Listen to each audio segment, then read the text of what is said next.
Hi, welcome back guys. This is your friend, the D and WhatIf, with another fanfiction. This is the first part of What If Deku Became Batman. All credits for this video go to their respective authors, so please support the real author. Check out the link in the description for more details. Please give this video a like and subscribe to the channel if you want more videos like this. Now let's get into the fanfic. I've seen this before. I've looked up to see my mother and father there with me again. The sky above them a clouded blanket the color of wet ash, and the ground its dark reflection. Each step becomes a prayer for home as we walk, the path ahead fading away with the pale moonlight, until it becomes less real than the stormy night. I saw a glint of stainless steel, the only time a light in the dark wasn't comforting to a small child. The cold metal made grayer the skin of the hand that held it. The bullet is domed, shaped to fly fast. It's faster than the fearful flinch or the rapid blink of an eye that accompanies it. The noise reverberated in my ears and rang out far over the stone structures of Misutafu. I had once believed that masked heroes would swoop down to protect the innocent. In that moment, under the sickly yellow glow of a dying street lamp in the middle of a dark sidewalk, there was no caped crusader. Nobody came in response to the gunshot that was as loud as thunder, or to a child's wails that rained down like an ensuing monsoon. Nobody is ever here in this moment other than me. Nobody can say everything will be fine ever again. I huddled there on the wet pavement for a long time. Recovery girl didn't come to save my mother and father. O'Clock didn't rush to apprehend the criminal who shot them. Biz Joke wasn't there to comfort the now orphaned boy. All Might isn't here to do any of those things. My mother's hand had gone cold by the time I had heard the first siren. Yet, the little boy's heart had gone colder. I wake up faster than a cat dropped in iced water, every sense urging me to claw my way to standing. Above me is a whirling vortex of ornate purple, the dense fog flickering and licking at the turbulent air. It's a gateway to danger, and the danger is coming through. With an enormous burst of adrenaline, I thrust and roll myself off my bed and onto the hardwood floor. My eyes are opened so wide that each iris is a perfect orb of hardened malachite. In their reflection is an iron beam impaling the place where I once was. The construction pillar continues coming through the spinning mass of darkness, like a train speeding out of a tunnel and down the rails. I have to simultaneously brace myself and shield my eyes from the strong pickup of dust that it creates on impact. My bed is reduced to splinters and tarnished fabric, its location in the room now replaced by the large hole that an iron beam is protruding from. There's a prickling sensation along the baseline of my bare back, putting my neck hairs on end and triggering an instinctive backwards leap. Behind me, a second portal of darkness warps in another construction beam. It misses me by a few centimeters, another close call. The metal extends across the entire room before shattering my room's only window and launching itself outside. I stick the landing, bare feet slapping against the ground. That last attack added to the air's mixture of moisture. Small specks of water nipped my back and joined the sweat there. It's not only the drop in temperature. I'd also caught a whiff of what smells like high tide. These construction pillars are coming from someplace like a dock or, perhaps, straight from beneath the depths of the ocean. It's awfully considerate, since that's how I was able to tell what direction they were coming from in order to react. No more time to think. There's a third iron beam plummeting from above me. I tuck and roll out of the way, narrowly dodging the incoming pillar. The house shakes when the metal crashes through the wood floor, but I don't lose my balance. This is Kurogiri's doing. I need to find him in order to stop the source of these warp gates. Whenever Kurogiri produces a mass of his dark fog, it's capable of transporting anything that it comes in contact with to a location of his choosing or vice versa. The formidable quirk makes for a difficult challenge when first waking up in the morning. A combination of mildew smell and feeling hits me before the realization of Kurogiri's fourth portal. Beneath me, I fall backwards, tripping into a handstand and then bouncing off the heels of my palms in order to redirect my position. A beam flies out from the ground portal and crashes into the ceiling as I stagger backwards into a full stand. I can't stay here testing my luck with avoiding these attacks. I need to keep moving if I'm to outmaneuver Kurogiri as an opponent. My feet carry me towards the now open window, leaving the floor at the last possible second to avoid stepping on shards of glass, and I go flying outside in a vertical leap. The glare that the sun emits isn't as nearly as bad as the heat it gives off. Temporarily blinded, I resort to trusting my instincts and reach out to grab onto a loose brick in my home's siding. The abrupt drop with my weight suppressing it pulls the muscles in my arm and shoulder, the bone popping and nearly dislocating itself. I see through my teeth, ignoring the sharp pain that spikes within, and swing down onto the balcony of the lower level. Reflexively, I spin around at the sound of a blaring car horn. A warp gate much wider than the previous ones launches a vehicle straight towards me. I recognize the car as one of my own from the garage that houses hundreds. I just wish it wasn't the Ferrari. It's completely battered once it crashes into the balcony, metal grinding against stone, both breaking off into large chunks of each. I just barely managed to throw myself down in time. I had to lay flat on my stomach as it passed overhead, one of the tires slicing through a few green hairs on my head. It could have been worse. I'm without any padding or armor, leaving me vulnerable. All I have on are plaid green pajama bottoms and the underwear beneath, which doesn't offer very much protection. Even with the fine-toned 8-pack that came from intense physical condition, it wouldn't be enough to take a blunt hit from either the Ferrari or those construction beams from earlier. The numerous scars, bruises, scrapes, and burns that cover my exposed body is enough proof of that. I shove myself off the ground, pushing up and moving forward again. Above me is a second portal, varying objects raining down from the source of transportation. Bricks crack in half, hitting the place where I once was. Rocks dent the roof of the already damaged Ferrari. Pebbles chip the balcony's cement. I'm being navigated by the falling objects. Kurogiri is controlling the direction that I'm running in. Ahead of me, a familiar purple vortex sucks up the wind as it begins to expand. Anticipating something is about to come out of it that I need to avoid, I bend my knees before pushing off with my calf muscles to jump skyward. Below me, dozens of wooden crates and cardboard boxes topple out of the warp gate, scattering across the ground. I leap directly over the pile of cargo and slide along the ground like a baseball player stealing first base. I wind my extended leg back around to redirect my positioning. Once I'm facing the manor again, I break into a sprint for the damaged balcony. Using deductive reasoning, Kurogiri must be at the center of the bottom floor. I didn't think he would risk being out in the open, but now that hypothesis has some evidence to support it. The Ferrari, cargo, and rocks were meant to steer me away from the manor. They wouldn't be too close for capture on the second floor when he first attacked either. That leaves one location. The bottom floor. A gust of cold air underlined with the smell of a high tide alerts me of what's likely to be more construction beams being launched. The small whirling blotches of purple spit out iron beams as predicted, each of them positioned in front of windows to prevent me from entering the building. There's one way in that he's leaving out. I dive for the crashed Ferrari, the backseat capable of being pulled off its hinges so that I can climb in and out the other side. The door swings off and topples over without much effort. Beams crash against the ground behind me, creating craters as they clang there. In the foyer is Kurogiri, just as predicted. He's covered in the same smog as his warp gates, save for the narrow yellow slants that serve as his eyes, the faint glow from them being the only indication of where they might be looking. The metal brace that covers his collarbone is the only glimpse at a physical body he may have beneath the purple smoke. If I'm going to exploit a weakness, that will be it. Above me, a warp gate approximately the same size as the one that hurled a vehicle at me begins to open. There's no moisture in the air nor any odor that may give me a clue as to what will come out of it. I can't decipher whether I should duck or dodge and what direction to go in. There's only one option left then. I jump towards the warp gate, prepared to confront whatever comes through it head on. Another thing that I recognize as one of my own comes barreling towards me. It's my piano from the study 2 rooms down the hall from the kitchen. I climb on top of it while it's still airborne, and begin riding it down like a surfboard. The keys make an ear-piercing noise once it collides with the floor, and the piano itself begins to flip over from its velocity. I go along with its flip and perform one of my own, going aerial for a second time. I pay no mind to the second crash behind me as I touch back down on the floor's surface. Suddenly, that surface begins seeping in on itself. The once rough hardened boards soften like I'm now standing on a mattress cushion. The floor twists in one direction, the spiraling motion expanding into a vortex that makes me realize Kurogiri has created a warp gate directly beneath my feet. My reflexes kick in and I spring off the ground before it can fully form, luck being the only reason why I didn't fall through. I land on my wounded shoulder, completing the job that I started earlier and fully dislocating it now.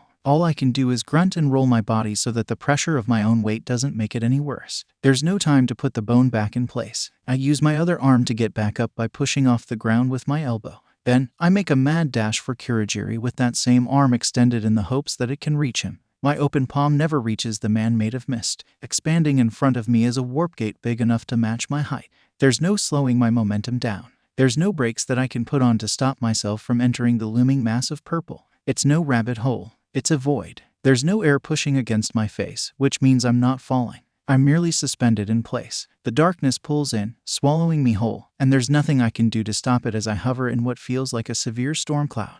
I know that the entry to this vacuity has closed behind me. Yet, what's in front of me and below me is nothing better. I look down and see a deep dark abyss that's staring back. The darkness reaches out for me, its hands trying to wrap around me so that I can be pulled down. It's fighting its own stubbornness of keeping me motionless. The void is beckoning for me to drop. As I fall forward, I round the shoulder that's still intact and twist my body, planning to roll once I hit the floor. I plan to immediately bounce off the heels of my feet and return standing. There's just one problem. There is no floor. Instead, I find myself plunging into freezing chlorinated water. A pool, my mind rationalizes. I need to remain calm and force my stinging eyes to remain open in order to assess my surroundings. It's no good. All I can see are swirling silver bubbles. There's no bottom that I can reach with my kicking feet either. It doesn't help that my breath was knocked out by the unexpected rush of water. The lack of oxygen is making it difficult to think clearly. I had exhaled all of the air from my lungs in preparation for impact with a floor that wasn't there. My heart is slamming inside my chest.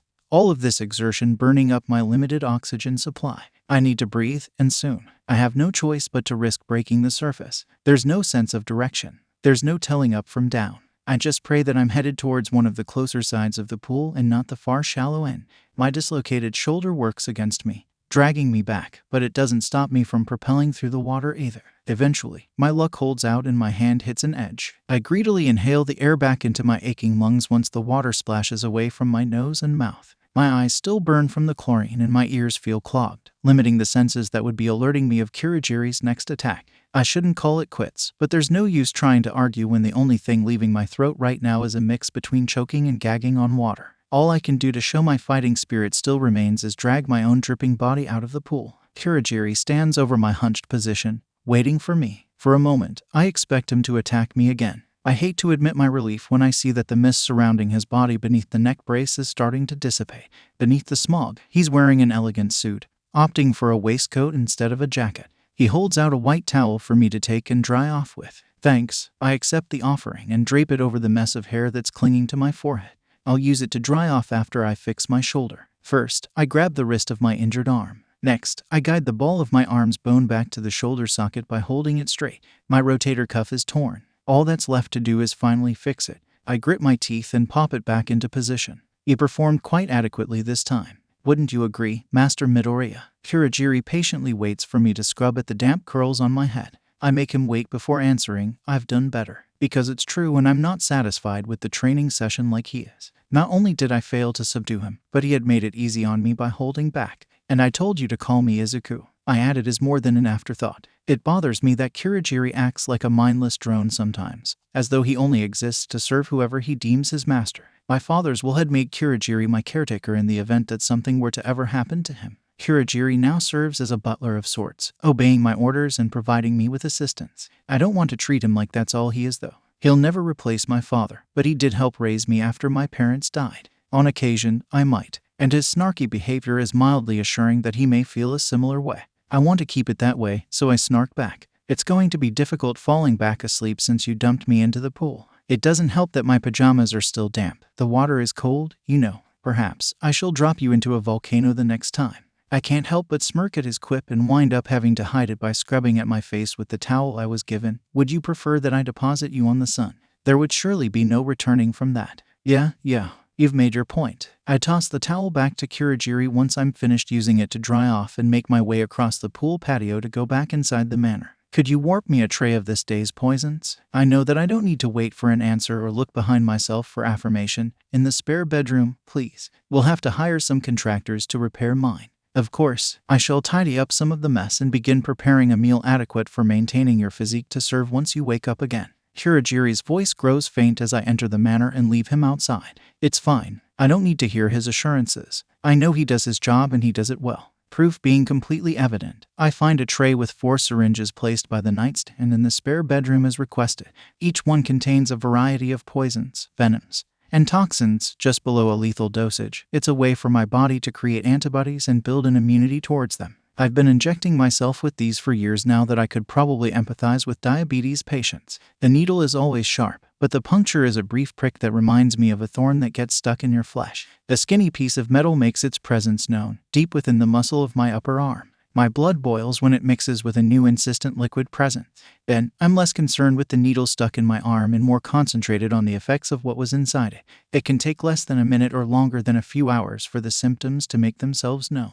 There's no rhyme or reason to whether I'm injecting myself with a fast-acting poison or if it's going to be a venom that takes its time coursing through my system. Sometimes I can feel it in my veins, but it's more often than not the recurring side effects that help me decipher what it is I'll be sleeping off. Regardless, it's always after I've already been hit by a wave of nausea that the realization settles in. A fever followed by a cold sweat that makes my movements sluggish. Breaths too shallow to be normal. This isn't as bad as some of the others I've experienced. When my eyelids become heavy, I don't resist them closing. I embrace the nightmare that's waiting for me. It reminds me of why I do this, why I train so hard. It's so that no other child has to experience that night ever again. It's so that I can be the hero who comes every night from now on. Through the soles of my shoes, I can feel them, the beating of 1,000 wings, just below the ground. It reminds me of that night in the alley, how I felt, how my thoughts were, frantic, screeching, untamed, circling in pitch-black darkness. Yes, father, mother, I shall become a bat. I'm reminded that I'm not alone when I hear Kurogiri clearing his throat. Slowly, I regain awareness of the present time and where I am. In front of me are the 2 headstones that belong to my mother and father. In my hand is a bouquet of flowers, the numbness in that hand making it easy to let go of. That's right, I'm visiting their graves at the cemetery. We must be going now. It wouldn't bode well for your public image to be late. Kurogiri speaks in the same soft tone that he did that night long ago. He's treating me like I'm still the child that was lost and confused after what had occurred. To some extent, for a moment there, it felt like I was. Now though, my mind has regained awareness of the present. I can't suppress a heavy sigh when I remember what Kurogiri is talking about. It's not something that I'm looking forward to. Today is the unveiling of a museum dedicated to All Might, and I'm required to attend considering I'm a sponsor for it along with my company assisting in its funding for being built in the first place. I'll have to no doubt mingle with stuffed shirts, but it's better than wasting time in a boardroom all day, at the very least. You're right, we wouldn't want to risk ruining the reputation of billionaire playboy philanthropist Izuku Midoriya and his boyish charm. I don't think Kurogiri appreciates my sarcastic remark considering the yellow slants that serve as his eyes have narrowed a little. It's not like I'm actually bitter. Kurogiri already knows my public persona is all an act, flaunting my wealth and dating supermodels. It's misdirection and deception. Nobody would bother to question my nightlife nor suspect me of anything this way. Kurogiri steps a little closer so that he can adjust the collar of my yellow button-down. Your boyish charm can only get you so far. He then uses his wispy hands to smooth out the jacket of my blue leisure suit. It's an outfit that he'd personally put together. After all, Kurogiri knows more about formal attire than I do. I'm only looking out for your best interest, sir. Who else is going to? His hands come up to rest on my shoulders as he looks over my appearance one last time. He's right that I wouldn't look half as presentable without his help. I'd been difficult with my protests against wearing a suit and tie. And only after a long negotiation did we come to a compromise where I'd agreed to wear a leisure suit so long as there was no tie. Thank you, Kurogiri. I don't know what I would do without you. I return his gesture by placing one of my own hands on one of his shoulders. Quite frankly, sir, neither do I. He gives my shoulders a light squeeze before letting go of them. Then, he's gesturing towards the Rolls-Royce that's parked at the bottom of the hill, engine still running, waiting for its driver and passenger. I can't help but roll my eyes at his response, but humor him by obliging and heading for the car. It won't be a long drive. The museum was made here in Yokohama, near the statue that was erected in the Kamino Ward. All Might's sacrifice to stop the most powerful villain the world had ever seen engraved in stone there, as well as here. Though I doubt people visit his grave here in the cemetery as much as they do with the statue. Kurogiri's voice lets me know that he's trailing behind me. I've also taken the liberty of preparing flashcards for when it's your turn on stage, so I allow him to take the lead. He opens the door to the passenger seat before producing the aforementioned note cards from his coat jacket. You may want to make use of the ride to look them over. He then holds them out for me to take. I glance at the first flashcard in the set, grateful to see full sentences rather than bullet points. I hadn't had the time to prepare a speech of my own, meaning Kurogiri took the time to do so for me. I give him a nod of appreciation before climbing into the car, Kurogiri shutting the door behind me. While I wait for him to make his way to the driver's side, I return my gaze back to the flashcards. The first card is a simple introduction of myself and my business, Midoriya Enterprises, a company specializing in the production of suitable articles and items for each and every individual customer, ensuring that we can provide high-quality products that are highly adaptable. In other words, my company creates support equipment and costumes for licensed heroes. In a society where superpowers are passed off as a person's quirk, and those same people can become modern-day superheroes, it's only expected that someone who's quirkless such as myself can only be capable of providing them with support. It's not like I cornered the market or anything though. Long before I came along,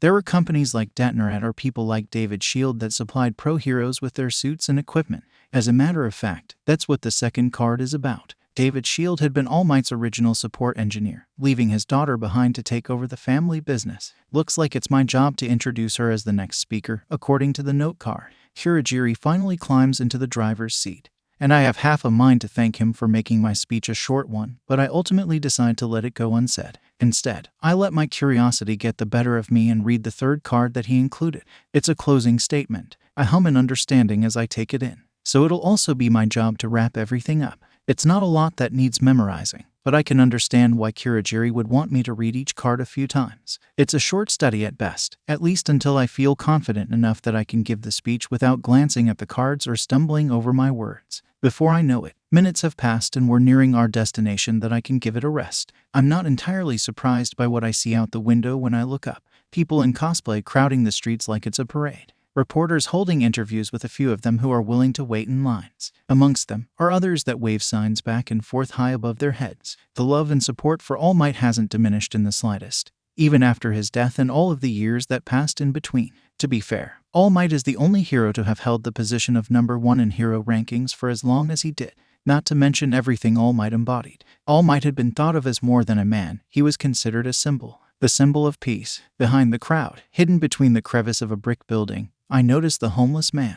Unlike the bright, colorful costumes that everyone else is wearing, the pallid vagrant has on articles of clothing that's just as faded as the light from his eyes. I'm reminded of the fault that was All Might's symbol, and how that led to its downfall. The peace that All Might had promised was contingent on himself. Once he died, there was no longer anyone to provide that same level of comfort. Everybody looked at All Might as though he were invincible, an all-powerful Superman, godlike. When they saw the truth, that image was shattered. All Might had always stood tall and muscular, like a statue. The villain he fought in Camino Ward made that statue crumble. He was withered away, turned into something small and flimsy, something that toppled over after it had used everything it had left. I learned then that people need dramatic examples to shake them out of apathy. All Might couldn't do that because, as a man, he was flesh and blood. For a symbol to be everlasting, it must be something that can't be destroyed. It can't be human. For something to become incorruptible, for it to be something that can't be ignored. If I were to make myself more than just a man, if I could devote myself to an ideal, and they couldn't stop me, then I can become something else entirely. Master Midoriya.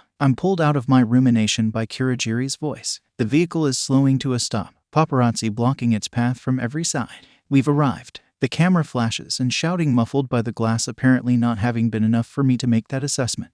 So we have. I don't even bother hiding the exasperation in my tone. It's better to release all of my true feelings now, so that covering them up during the event will be a little easier. Plastering a fake grin on my face and trying to sound enthused for hours on end when I'd rather be elsewhere is a lot harder than one would think. I hardly believe it's any more painful than your training or nightly escapades. It's no kidney stone, just a little socialization. Kurogiri turns his gaze from the paparazzi that's surrounding the car to meet my own. Who knows? You start pretending to have fun, you might wind up having a little by accident. As much as I'd like to say Kurogiri's words put me at ease, they don't come close. We'll see. I give him a half-hearted shrug anyways, before placing my hand on the door handle. I resist the urge to look over my shoulder as I brace for what's waiting on the other side. Just make sure you're ready to pick me up around back if it doesn't turn out that way. And push the door open. Immediately, without even having stepped foot outside the car yet, I'm greeted by a tidal wave of incomprehensible commotion.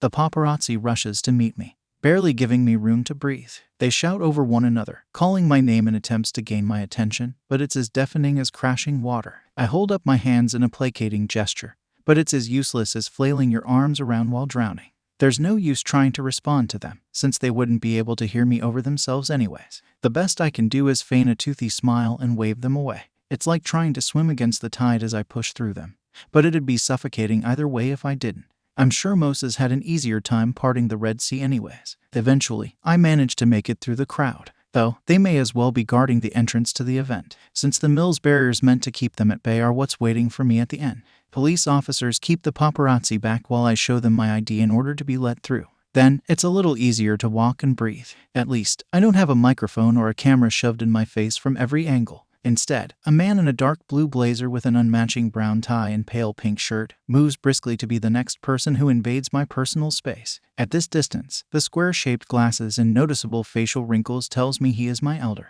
It's the single bullhorn poking out from his forehead. What was likely a second horn filed down to the bud on the other side. That is his most prominent feature though. I recognize him then because of his quirk. This is Deaku Miyagi. He used to be a newscaster years ago, but worked his way up the ladder to become the editor-in-chief now. Mr. Midoriya, fancy meeting you here. He stops short in front of me before bending deeply at the waist and holding the bow. It's a pleasure. I return the greeting with one of my own to be polite. The pleasure is all mine. Bowing at the waist as well. though I only hold my bow for as long as he does from then on. Miyagi runs a hand through his straw-colored hair as he straightens himself, trying to keep it slicked back behind his head in order to maintain a formal appearance. He clears his throat and then begins to introduce himself. I'm Deaku Miyagi, editor-in-chief of NHK World. I know, but I finish his sentence to save us both the time of him having to give me an oral autobiography. I would have thought you'd send a journalist or a reporter to interview me instead of yourself. Were you not willing to pay them for working overtime or something?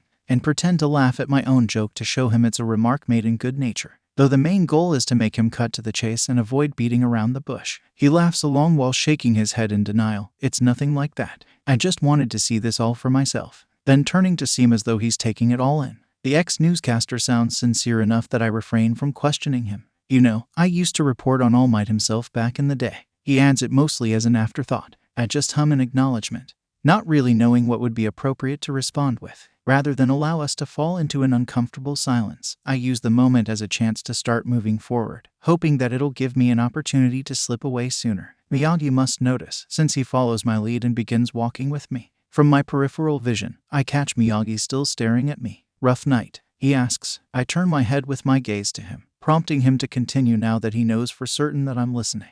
You look tired. Any concern he may have is masked by a tone of amusement that asks, wine, women, or song. I can't exactly tell him the truth of how I usually spend my nights. So I instead respond with a forced laugh and do my best to make my grimace look more like a grin. All three, I answer, and in the wrong combination, I'm afraid. Miyagi snorts like he's holding back a laugh. You must have quite the nightlife, Mr. Midoriya. He shakes his head in disbelief to the point that a lock of hair comes loose, then quickly uses his hand to smooth it over again, and continues to primp even after that, also adjusting his glasses so that they aren't sliding down to the bridge of his nose. The primping must be a nervous tic. I can tell that there's more he wants to say. If the bead of sweat rolling down his neck, dry swallowed by his Adam's apple, isn't another clear indication. I doubt he's a man who plays poker if he's this bad at hiding his emotions. I'm assuming he wants me to sponsor NHK World or make a charitable donation, but his nerves are too on fire to ask. I'll have Kurogiri write out a check for him later regardless of if he works up the courage or not. I pick up the pace, no longer wanting to make small talk, and the night is still young. It's a relief to see the throng of other attendants up ahead. I can't waste it all on you. No offense, so that I can use the crowd as an excuse to leave him behind.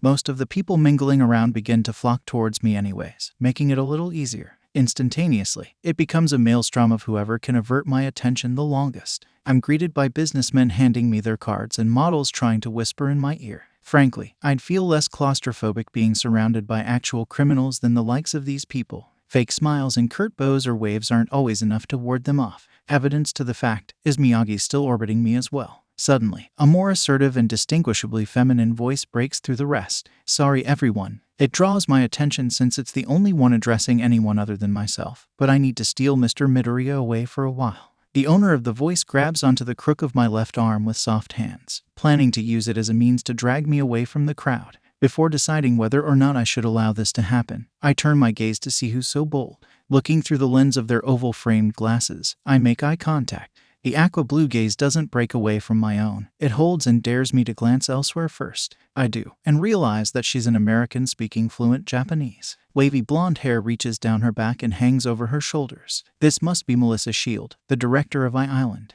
Though we've never met in person until now, I've been sure to keep tabs on her. Shield's father had been arrested long ago for aiding and abetting a villain group, giving me some incentive to be wary. Not to mention the reason why she's in attendance being her relation to All Might, and her father having been All Might's sidekick and support equipment provider at one time. Are you okay with that? It takes me a moment to realize that the question is directed towards me. Shield and everyone else waits expectantly for my answer. A second to compose myself is all I need to rekindle the suave persona that I'm used to using as a mask in the public eye. Only if it's for a while. I make sure to say it in a teasing tone and flash them a toothy grin. The joke gets a few chuckles and seemingly amused eye rolls. Shield just gives me a small smile of her own before gently tugging on my arm in the direction that she would like to go. During the short while it takes us to walk away from the crowd, I notice Shield's dress is a dark blue that matches my suit. No wonder the color of her eyes were so pronounced. Thank you for saving me from those vultures. If I'd worn a tie, I have a feeling that it'd be the only thing left of me once they'd have been through. It's probably best that I try to make conversation rather than observe and analyze her from the corner of my eye though. Good thing you didn't wear a tie then. Her remark makes me raise a questionable brow. She takes it as a prompt to elaborate. I have you all in one piece this way, before bringing us to a stop and circling around to the front of me so that we face one another properly. It's time to act oblivious. What for? Did you want an autograph or something? I pretend as though I don't know who she is already. Wouldn't it be better to have your tie as a souvenir if that's all I wanted? She replies with an amused smirk, then quickly shakes her head, making the smile vanish like an etch-a-sketch. I'm here for my island, where I run a support company like you do. Since we mostly wind up shipping support equipment from the island to here in Japan anyways, I thought it best to meet with you and suggest a collaboration. I have to admittedly blink back the slight surprise that comes with her blunt proposition. I hadn't been expecting any of that. I don't think you're talking about a merger, but I doubt you just want to be a sponsor either. This is probably something better to discuss with my board of directors. I tell her honestly. Then remember that I need to continue feigning ignorance. It might help if I could tell them your name though, miss. Oh, it's now her turn to briefly look surprised with a blink of her own. Please excuse my manners. I thought you already knew. She bows apologetically before telling me, I'm Melissa Shield. You can call me by my first or last name, whichever you're more comfortable with. No need to apologize. It's a pleasure meeting you, Miss Shield. I'm quick to assure her that she's done nothing wrong. While she seems well-versed in Japanese customs, I'm sure there's a constant concern about making a mistake. I know from personal experience that learning a foreign language and their traditions can be difficult. I consider speaking English to accommodate her instead, but instantly discard the idea for the sake of risking looking actually competent.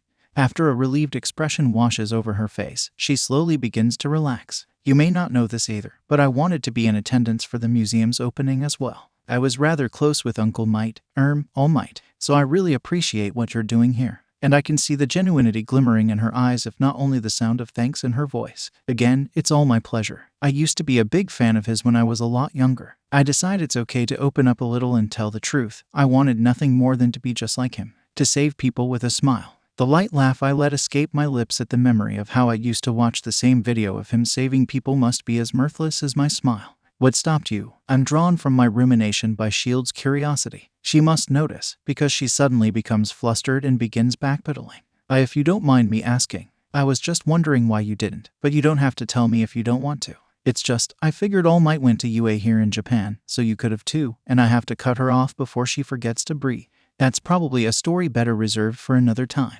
I can see the earlier shine to her eyes lose their sparkle at that answer. It probably doesn't help that I interrupted her mid-sentence either. However, it's safe to say being quirkless didn't help matters, so I throw her a metaphorical bone to make up for it. It's not like my lack of a quirk being the reason that I didn't pursue heroics professionally is a complete lie. She doesn't perk back up, but she does nod in understanding with a small smile that's likely more meant to pacify me than herself. I grew up on an island, so I don't know the full extent of what it's like, but I'm quirkless too. That isn't new knowledge to me, but I act surprised anyways. I wanted to be a hero, like you, but my father and everyone else told me that it was too dangerous to try. You thought that you could help people another way, by making support equipment. I come to my own rational conclusion. It's only after I've said it that I realize I did so aloud. Well, it's not the most analytical reasoning that I could have accidentally allowed to slip. Shield tilts her head, perhaps inquisitively. Are you talking about me or yourself? It's hard to tell whether she's making a quip or returning my analysis with one of her own. I decide to go with the former. It's better to do something, instead of nothing at all. I shrug as though there's no merit to those words, but know that they resonate from the way that she nods in agreement. My eyes dart away from her momentarily, noticing an empty podium on an equally vacant stage. It's then that I remember she isn't just a guest, but also a speaker. That's what I gather from your presence here, being brave enough to go up on stage and all. So I return her quip with one of my own. Shield blinks in surprise again. How did you know? She trails off purposely once she sees me digging into the inside of my suit jacket. The answer to her question is on the note cards that Kurogiri gave me. I wave them for dramatic effect. I may have done a little last-minute studying. She takes the flashcards from me to read for herself, and so I elaborate. My butler takes care of me in more ways than one. She stops reading and looks up from the cards. For some reason, her expression appears to be more shocked than it was previously. Slowly, that look on her face softens. So, you actually can smile like that? She holds the cards out for me to take back, but I'm too taken aback by what she said to register my own movement right now. I make an incomprehensible sound of confusion instead of putting together the right words to ask her what she means. That and whatever expression that I have on my face must be enough though, because she's already explaining before I can process anything else. You had me worried. Sure, you were always smiling real friendly like, but it also looked so empty that it hurt to stare at. I want to assure her that what she's saying isn't the case, but wind up swallowing too hard that whatever words I could have responded with become lost. Since I didn't say anything otherwise, she takes that as a sign that she should continue. It's like you're missing something and you're using a grin to hide it. She shrugs her shoulders with a small sigh as if to dismiss the thought.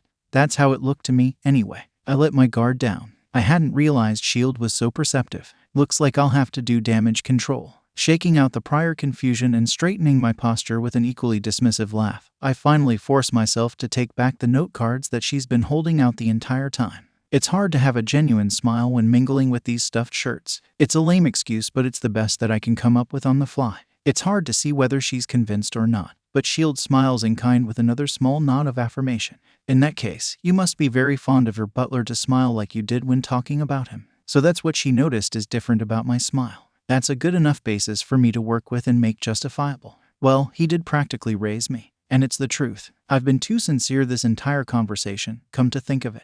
I may need to stop being honest after this if I'm going to cover my tracks accordingly. Luckily, somebody else interjects before the issue can be pushed any further. There you are. A bright and bubbly hitch-pitched voice carries itself in between me and S.H.I.E.L.D. The clicking of high heels alerts me to the newcomer's presence before they present themselves. I've been looking all over for you. The partygoer is also female and somebody that I recognize almost immediately. She's a slender woman in a dress that's hot pink, the hue matching what looks like a perpetual blush dusting her cheeks more than any amount of makeup ever could. Brown bobbed hair bounces with the pep in her step. Just getting a glimpse of her, I can already tell that something about the overly cheerful personality is abnormal. Izuku Midoriya, right? She stops short as though she's a car that was about to run a red light. Whatever excitement she's trying to contain leaks through the waving of her hands, allowing me to get a glance at the pink pads on the tips of her fingers. A finger contact quirk, where all 5 digits must touch something to work. The profile fits. This is Ochako Uraraka, the pro-heroine known as Uravity. Even so, I still can't shake the feeling that something about her isn't right. I hadn't met her prior to now, so there's no real way of knowing, I suppose. In order to be polite, I give her the best toothy grin that I can muster, in the flesh, and she must like the smile or my quippy response since she returns the grin with one of her own. How broad her cheeks widen to flash her teeth is a tad unsettling though. And you are. Miss S.H.I.E.L.D. takes it upon herself to make further introductions. From the corner of my eye, I can see that she too is a bit disturbed by Uraraka's sudden interruption. It's hard to tell whether S.H.I.E.L.D. is trying to include Uraraka or if she's potentially jealous by the shift in attention though. When my gaze returns to Uraraka, the brunette looks unfazed. You can call me Ochako. S.H.I.E.L.D. isn't the only one who raises an eyebrow at the informal introduction. You must be Melissa S.H.I.E.L.D. That's right. S.H.I.E.L.D. seems taken aback that Uraraka already knows who she is, though she doesn't pry into the matter, so I'll chalk it off as nothing too significant. Since S.H.I.E.L.D. appears to be uncomfortable with their interaction, I figure this is the best moment for me to reinsert myself into the conversation. Was there something that I could help you with? I nod my head towards Uraraka since she did seek me out earlier. And there must be a reason for it. Uraraka flashes her teeth still, chubby cheeks somehow stretching even more than they already were. I wanted to ask you why you're making this museum for All Might. I want to get to know you and understand you better. It's an odd response, but one that sounds like it's coming from a place of sincerity. Her tone and body language is overly eager, like she's yearning for something. It'd make sense if what she's craving for is simple information like she claims. Oh, any particular reason. But I have to be certain that the request isn't part of some ulterior motive. What she said is also laced with an undertone of malice, or perhaps a strange suspicion like the one that I have for her. It's not like she's a reporter or an investigative journalist. It's out of the ordinary for her to be asking personal questions and seeking answers from them. Her head tilts to the side, as though the weight of the question is more than her curiosity. There's a hesitance to what she's about to say. She mulls it over in her head, and judging by the bob of her throat, swallows it down. Can a girl just be curious? It's as innocent an answer as it is playful or flirtatious to the unobservant ear. This is a cautious response. It's more calculated than what she was going to say originally. She's hiding something. If girls are allowed to be curious, then boys should be allowed as well. I'm curious as to why Ochako Uraraka, in as little to under 2 minutes, used 4 different accents. The most distinct of her range were the opposing northern and southern dialects of Kyoto, Osaka, and Tokyo. Not to mention, I caught more than a whiff of spirit gum adhesive, solvent, resin, and mastics can mean only one thing. This woman is wearing a false face. This is not Ochako Uraraka. Already, I'm trying to think of ways to confirm my suspicions. In the meantime, I continue to feign ignorance and keep an equally false face plastered on. My disguise is hopefully not as easy to see through though. Time to use some of that boyish charm that a bachelor such as myself is renowned for. Sure, except, if boys gave away all their secrets then girls would lose all their curiosity. It's a response meant to misdirect her disguised as good-natured teasing. It's the same trick that she tried to use. The Uraraka impersonator opens her mouth, on the brink of a reply, when the lights suddenly go out without warning. No flicker, no stall, no flashing. Just a sudden outage. Alarmed and startled shouts echo across the room as the shrieks bounce off the walls. I can't help the way that my body tenses up, prepared for an attack. It helps that my eyes adjust sooner than everyone else's though. Then, a single spotlight draws everyone's attention, including mine. Under the glow is a lanky figure who leans on a cane. A crimson coat is buttoned up the entire length of their height, an equally red wide-brimmed hat covering the features of their face. Until they look up, a full face mask the color of gold stares out into the crowd. The light glints off of it like a mirror. You have all been blind. Now rejoice, for I have casted a light. The interloper addresses everyone in the room with a broad sweep of their free hand. Whoever this is has taken more steps than one to conceal their identity. A voice modulator adjusts the pitch from high to low. Suddenly, I sense movement to my right and allow my gaze to shift a bit. From the corner of my eye, I see that it's Ochako Uraraka who's leaning forward. Except, I remember that she isn't the real Ochako Uraraka. She's not a pro hero who would step in to stop whoever decided to crash this event. The only logical conclusion I come to is that she is potentially the tall red figure's accomplice. I snatch her wrist with a grip strong enough to stop her, but not too tight that it'd leave a bruise. As expected, that earns a glare from the impersonator. It's hard to return in the dark, so I respond with a small shake of my head to make it seem like I'm concerned for her safety rather than suspicious. It dawns on me that this is possibly the only opportunity that I'll have to get a tracker on her, so I also take this physical contact as a chance to plant one. We're all categorized as either heroes or villains. The red figure continues speaking regardless of whether the impersonator was meant to do something or not. At the end of the day, violence is violence, and that line assures me that if she was meant to do something, that the interference on my part was the right choice. Who decides what is right and what is wrong? What was once the symbol of peace and now All Might's replacement, the symbol of hope, is nothing but a bludgeon of oppression. The crowd responds with a chorus of gasps. But the imposing orator is unfazed by it, calling yourselves heroes and villains, killing one another. You only have yourselves to blame. A short pause, and then a huff so quiet that one might mistake it for a sigh. This isn't a speech. This is a rant. The rest of you look the other way when things turn sour. And the low growl from the voice modulator assists in making the aggravation heard. You bury yourselves in your jobs and your hero worship. You consume propaganda masquerading as entertainment like the UA Sports Festival. With a stomp of their cane for emphasis, the red figure raises their voice. The message is always the same. Don't think, don't question, and what becomes of a society that's become reliant on heroes or sinks low enough to encourage them as villains? The next brief break is much more silent than the first one. Nobody makes a peep that would suggest they disagree in the slightest with the red figure's opinion. I don't need to soften my grip on the fake Uraraka, because she slackens all on her own, all fight leaving her body. The interloper is starting to get through to the crowd. I need to stop this before it goes any further. The society rots. It becomes full of liars, cheaters, and thugs, uptown and downtown. The suit in the penthouse is no better than the guy selling drugs on the corner. The figure spreads both arms in a grandeur gesture. Cane held high in one hand, anarchy ensues. That is why I am here, to make sure that you see it firsthand like I did. I grit my teeth, biting back my own bile that threatens to climb its way up my throat. Whatever words that I may have to counter with never reach the surface. In my current attire, unmasked no less, I know that I can't take action either. Consider this a declaration of war on hero society. Peace is gone, and there will soon be no hope. Not from Lemillion, not from Dynamite, not from anyone. The anarchist tilts their head down so that their hat shadows their golden face mask. Then, as sudden and fast as they had arrived, the spotlight allows for them to vanish. The room is plunged into darkness for the fraction of a second, long enough to blind everyone momentarily, followed by the return of the room light, only prolonging the adaptation to the sudden shift in brightness. As my eyes adjust from the rapid change in lighting, I realize that the crimson agitator wasn't the only one who disappeared. The woman that was impersonating Ochako Uraraka also managed to slip away. They escaped. Once the crowd dispersed and was evacuated, the museum became a crime scene. Police barriers and caution tapes sectioned off different areas. Forensics and detectives spread out and searched for anything that could aid their investigation. The arrival of a supposed new villain was the talk of the night. Meanwhile, I was quartered off to the side with a few others for questioning. I had waited for my turn to be interviewed, but it still hadn't come. Everyone seemed to be taking their time. That I decided to use that to my advantage and perform my own investigation of the crime scene. The thing about this particular interruption of the event is that it did more than prevent the museum's ceremony from happening. It was a deliberate interference and not just a nonsensical intrusion. All Might represented hero society, supporting it as a pillar. With his downfall, that time of peace was nearly forgotten. The museum was meant to be a reminder of that peace, of that golden age of superheroes. It was about rekindling hope in people. The anarchists didn't just prevent that from happening, but they had also warped the meaning of it into something else. The new number 1 hero, Lemillion, isn't enough to inspire hope in people. Neither is the number 2 hero or the number 3. People don't want a replacement of All Might. Yet, they don't want anyone other than All Might either. That was what the museum was meant to be for, as a resolution to that problem. The anarchist understood this and exploited it as a weakness. The anarchist had declared war. I work on inspecting the spot where they had done so. A spotlight meant for the stage where Miss Shield and I were going to give speeches was used for the anarchist instead.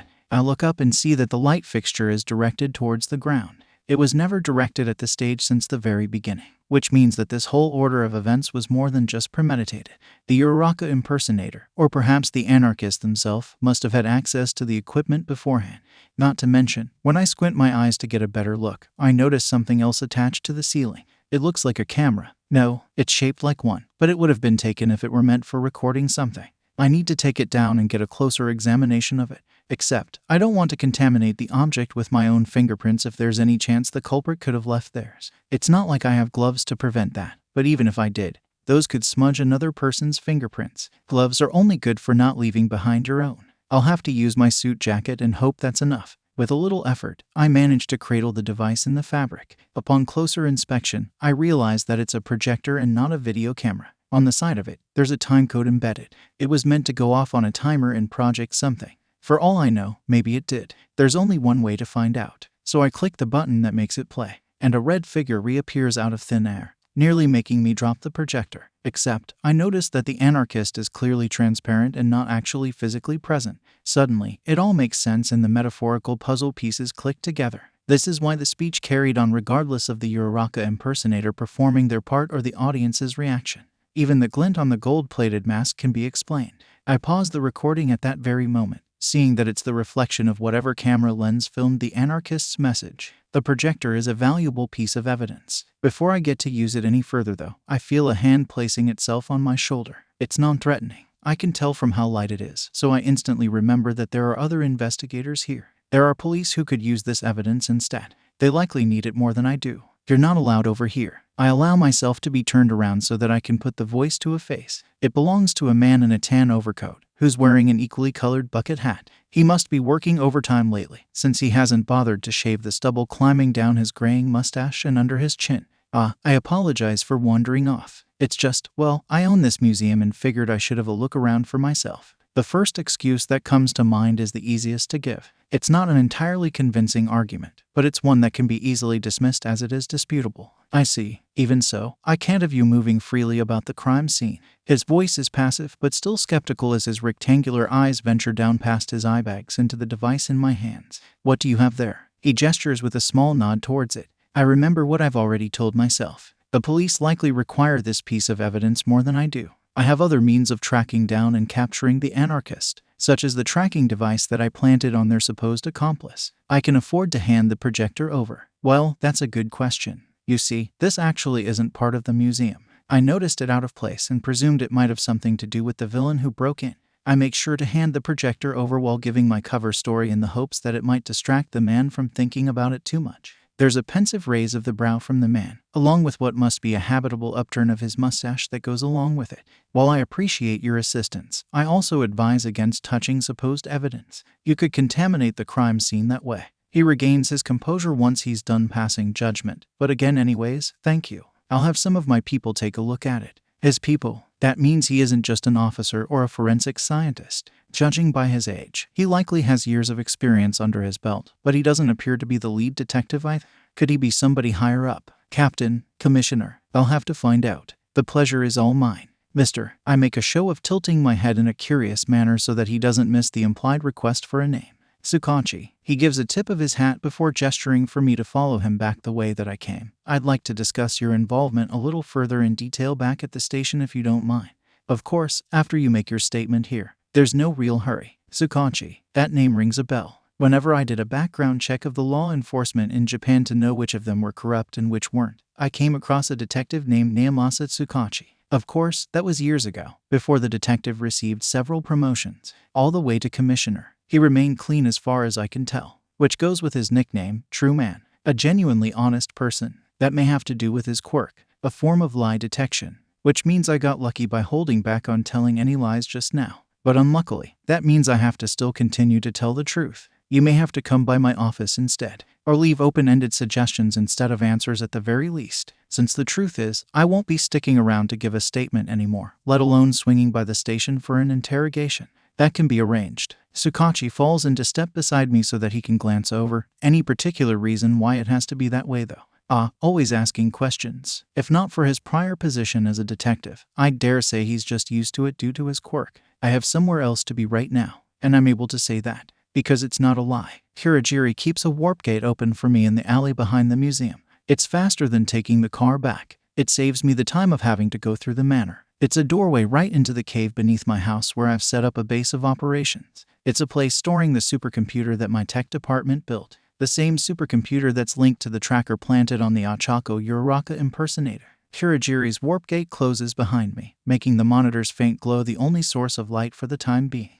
On it is a map of Naruhata, a red blip marking the imitator's location there. If I'm going out for the night, to see a lady no less, then I'd better dress for the occasion. And I've already given my suit jacket to Tsukachi with the projector. Instead, I'll have to wear my other suit. After a retinal scan, a hand scan, and a number code that's the date of my parents' murder, a glass case begins to lift out of the ground. It's so clean that it has a reflective surface. It's like staring into a mirror. Cloaked in darkness like the bats hanging from stalactites in this very cave, hangs a cape from a cowl. Atop the head are two horns the length of an index finger. Beneath that, a symbol with wings that stretch to shoulders. The demonic visage stares back through hollow eyes. I take off my mask as Izuku Midoriya and look into the reflection again. The night stares back. Vengeance stares back. The bat stares back. I am the night. I am vengeance. I am Batman. The street's cracked asphalt is as dark as the starless sky above it. Whether the murky fog that touches both as pollution from shafts or descending clouds is indiscernible. It's not much to see, but I see it all from up here, crouching amongst the many gargoyles of a rooftop that's among many other rooftops. Perched from this position, I'll be able to spot any discrepancies in the environment. As such, I keep my eyes trained on what's ahead of me, not bothering to check what pouch of my utility belt that I'm reaching into. Only after I have the handheld pocket device that's transmitting the signal of the tracker I planted do I allow my eyes to change what they're looking at. The miniature map tells me the person I'm hunting should be just beneath me in the alley that snakes between two apartment complexes. My cape isn't just for theatricality. It has various functionalities, one of which allows me to expand it like a bat-shaped parachute and descend safely through the fog. It's a much more silent approach as well. The contact of boots with cement is barely a slap once I land. I'd followed the signal all the way here once it stopped. But it's been stopped for hours now, and this alley isn't an apartment or a house. Not to mention the lack of pedestrians or late-night drivers in this area. Whoever I've been following has made sure to stay out of sight. They could possibly be baiting me, which is why I surveyed my surroundings before engaging. From the lack of presence in the alley besides myself, I'd say that it did little good. One more brief glance at the screen on the device in my gloved hand shows that it's no mistake though. I put it back in my utility belt, no longer needing to reference it for any change in coordinates. Instead, I return to inspecting the area. There's no manhole cover or sewer grates that might suggest the signal is coming from beneath me. Just garbage bags surrounding an overfilled dumpster. Empty beer bottles. A puddle. It hasn't rained and it doesn't appear to be water though. I take a few steps towards it and get down on one knee for a closer look. I wasn't wrong that it's a puddle of some type of liquid at the very least. It looks like it has a thick consistency despite being wet and has a gray colorization to it. Could it be undried cement? In case it's hazardous or some type of acid. I refrain from sticking my finger in it and use a stick swab instead. It reacts like a sticky sort-of substance, clinging to the swab and stretching like putty, but oozing all the same like it's just a pile of goop. I notice then that there's something sunken into it already. It's small enough to be a flea or a tick. Not wanting to get the gray slime on my hands, I remove a pair of tweezers from my belt and use the tool to pull out the tiny object. At first, I think it's just a pebble or chipped asphalt. However, when I bring it up to my face, I don't need a microscope to recognize it. A quick check on the handheld device confirms it. The screen transmits a signal from my very location. The tracking device that I placed on the Uraraka impersonator is what I found. She must have found it and ditched it here. I've been led to a dead end and gave my only other lead to Commissioner Tsukachi. Except, that doesn't explain what this gray goop is still. It has the scent of spirit gum, but not the physical properties. It appears to be malleable, but doesn't react like clay would. Whatever this stuff is, it's a complete mystery. I'll have to take a sample back to the cave to be analyzed in my personal crime lab. Just a test tube full should do the trick. It's more a tedious task scooping it up than actually studying it. Nonetheless, once I'm able to identify the substance, it might give me a clue. For the time being, it's all I've got to go on anymore. Seemingly out of nowhere, I sense a presence rushing towards me from behind. There's a telltale slap of bare feet against concrete to go along with it. My body moves on its own. In one swift defensive motion of Aikido martial arts, I stop a knife that was aimed for my side and likely meant to pierce either a lung or a kidney. However, the attacker has combat experience of their own, already countering with an acrobatic maneuver that sends them sailing over my head. It's meant to free them of my grip. I allow it. When fighting somebody with a knife or blade-related quirk, it's always best to put distance between yourselves. Jumping back just in case the attacker tries to slash, stab, or strike at me again, I'm finally able to get a clear look at whoever they are. It's a woman. Blonde hair is a mess of wild strands. Thin yellow eyes are predatory. A pointed grin becomes a flash of fangs. I'm more taken aback by her lack of clothing than the hostile body language. I'm being attacked by a naked and feral blonde lady. Right, whatever. I guess I've seen crazier. She darts head-on with an upward swing of the knife in her hand. It's not sloppy, but it isn't refined either. Since she has nothing on to conceal any other weapons, I can use both hands to focus on disarming her of just this one. I grab a hold of her arm, just beneath her wrist where I can press down on a pressure point with my thumb, and bring my other hand up on her elbow for extra measure to make her release the blade. I hold back on how hard I strike the bone so that it doesn't break and only causes enough discomfort to make her reconsider trying to kill me. Like a wounded animal, the nude blonde yelps in pain. The knife slips from her grip and begins to fall, except it never clatters onto the ground. The woman uses her free hand to snatch the knife in midair and makes an attempt at slashing my stomach. The pointed tip passes over the Dyneema material that protects me. Had it connected, my intestines would have been pouring out right about now. The knife user then rolls so that her feet lift off of the floor, going airborne for a second time, cartwheeling to get away. I don't let go this time. I twist with her. Instead of loosening my hold on her, I tighten the grip. It's going to bruise, but it'll let her know that I'm done playing games. The slanted eyes widen a bit and her fangs gnash together in a pained grimace. Her head swings back, hair swishing with the brisk movement. She's winding up for a head collision. Instead of reciprocating, I lift my knee. It connects with her jaw when her head swings forward. That rattles her skull and puts her off balance. That's my opportunity to switch my hands to her other arm, finally getting her to lose the knife.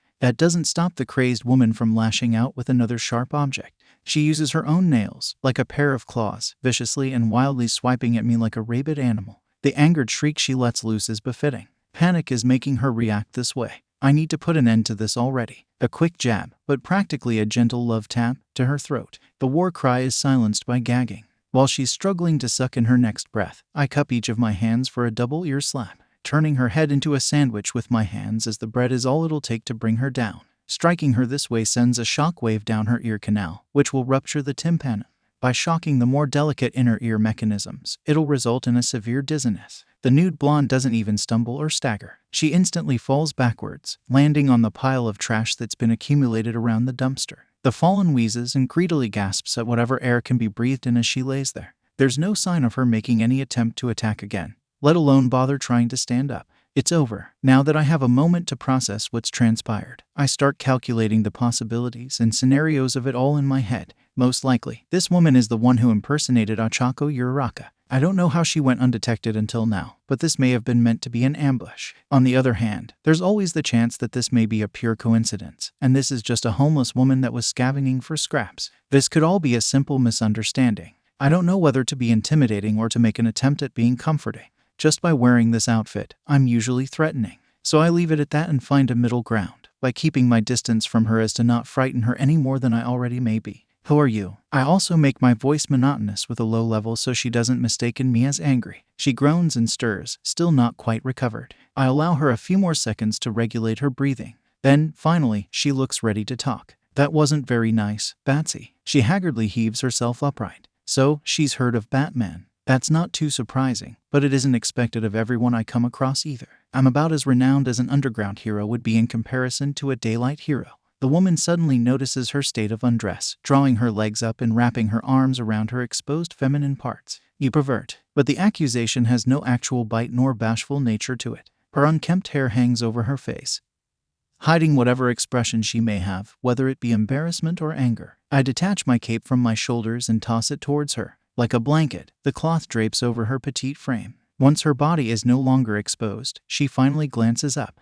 I don't expect the look of bewilderment that she has on her face. Perhaps she isn't used to acts of kindness. Or it could be that she wasn't expecting to see a man beneath the black cloak that I normally use to conceal my own body. Who are you? I repeat myself, more pronounced this time. The look of puzzlement goes away, replaced by a toothy grin. Her yellow eyes glimmer in the night, as though they glow in the dark. They stare directly into my own. Her cheeks gradually redden as she answers, Himiko. I'm Himiko Toga. Himiko Toga. I recognize that name from criminal records. She was a part of the League of Villains. A majority of the League members were either caught or killed. Looks like this is one of the few stragglers. It seems as though my first guess was the right one. Toga is far from innocent. She's a murderer and wouldn't have hesitated to kill me earlier. I had also read on her file that her quirk allows her to imitate others so long as she consumes their blood. That all but confirms she's the one who had pretended to be Uravity at the museum. She must have not actually noticed the tracker that I put on her until after she shedded her disguise. Even with that resolved, there's still a lot that I don't know yet. Why were you impersonating Uravity at the All Might Museum opening? Do you work with the person in red who interrupted the ceremony? I'll have to pry a few answers out of her for myself before handing her over to the police. She recoils at that. You ask a lot of questions, Bansy. The fake pout is as intolerable as the nickname that she's given me. My annoyance must show through my mask. Because she's quick to blurt out, I don't think I can tell you any of that. In a sense, that's its own confirmation. What are you planning? I take a step closer to put pressure on her. Can't tell you that either. She suddenly tosses my cape up and it expands enough to cover my vision of her. When I grab the cloth and yank it away, she's no longer there. I know every type of vanishing trick that can be pulled with a cape, and she just used one. Except, there's no way that she could have gotten far. I turn around while simultaneously putting my cape back on. Like last time Toga randomly appeared, I sense her presence again. This ability to erase her presence must be another skill of hers. She has the knife in her hand again, recovered and ready to fight a second round. Bleed for me, Batsy. A savage swipe at my chest just barely grazes the insignia there. I sidestep the next slash and lean away from the one after that. I drop down, ducking under another attempt to cut me, and sweep Toga's legs out from under her. She lands on her ass with a squeak. Yet, she doesn't let go of the knife and she's quick to get back on her feet. The 3 prongs on my vambraces allow me to deflect the next swipe of her knife, then block the attempt to push through and stab me. It's a barrage of attacks followed by a butterfly kick that misses its mark. She's quick, agile. I still manage to predict each of her moves. Yet, she leaves me no time to think. No chance to come up with my own. I have to arch myself backwards and bend hard to avoid an axe kick. She has long legs, giving her a longer reach with them. I could probably maintain my defense all night and simply tire her out. Slowly wearing her down seems like a good tactic. However, I also don't want to waste my time. The sooner I stop her and the anarchist, the sooner that I catch them, the better. I could be needed elsewhere. I could be somewhere else. I should be out there saving lives, not fighting this League of Villains refugee. She's not even killing anybody herself, and she's still putting people in danger. By simply occupying me, Toga is going for my abdomen with her knife again. It's then that I stop holding back. I get her in a Baycom arm lock, and go through with severing the bone at the elbow this time. The shriek that comes out of her mouth is louder and more agonized than her cry from our first round. Recent combat history continues to repeat itself. I silence her yell by striking her in the neck. The scream dies in her throat. Toga must be expecting an ear slap next. She gets a broken nose instead. Blood splurts out from her nostrils as she's sent reeling back. Her legwork is non-existent as they desperately struggle to keep her standing. I give them a chance to rest by tripping her with the heel of my boot against her ankle. The rest is up to gravity. The blonde goes down, without a soft cushion of garbage to brace the fall this time. Enough. I let my anger be heard. There's nobody in this alley to save. I'm in the wrong one. I'm wasting time in the wrong alley when I could be watching over the right one. It's all because of her. She's horrified. Our eyes lock onto each other, and all I can see in them is sheer terror. There's no more bloodlust. Gone is the voyeuristic rictus grin. I'm towering over her like a monster shrouded in darkness. I'm the boogeyman come to hurt her. I'm the man in the alley. All she looks like to me now is a victim. It must look that way to somebody else too. A resounding crack makes me think a gun has been fired. Maybe the gun has been fired. It's only when a thin cord strikes the ground between me and Toga that I realize it's the noise that a whip makes. It slithers like a serpent, drawing a line that separates us. My eyes trace it back to its owner, another woman, who's landing with the elegance of a cat.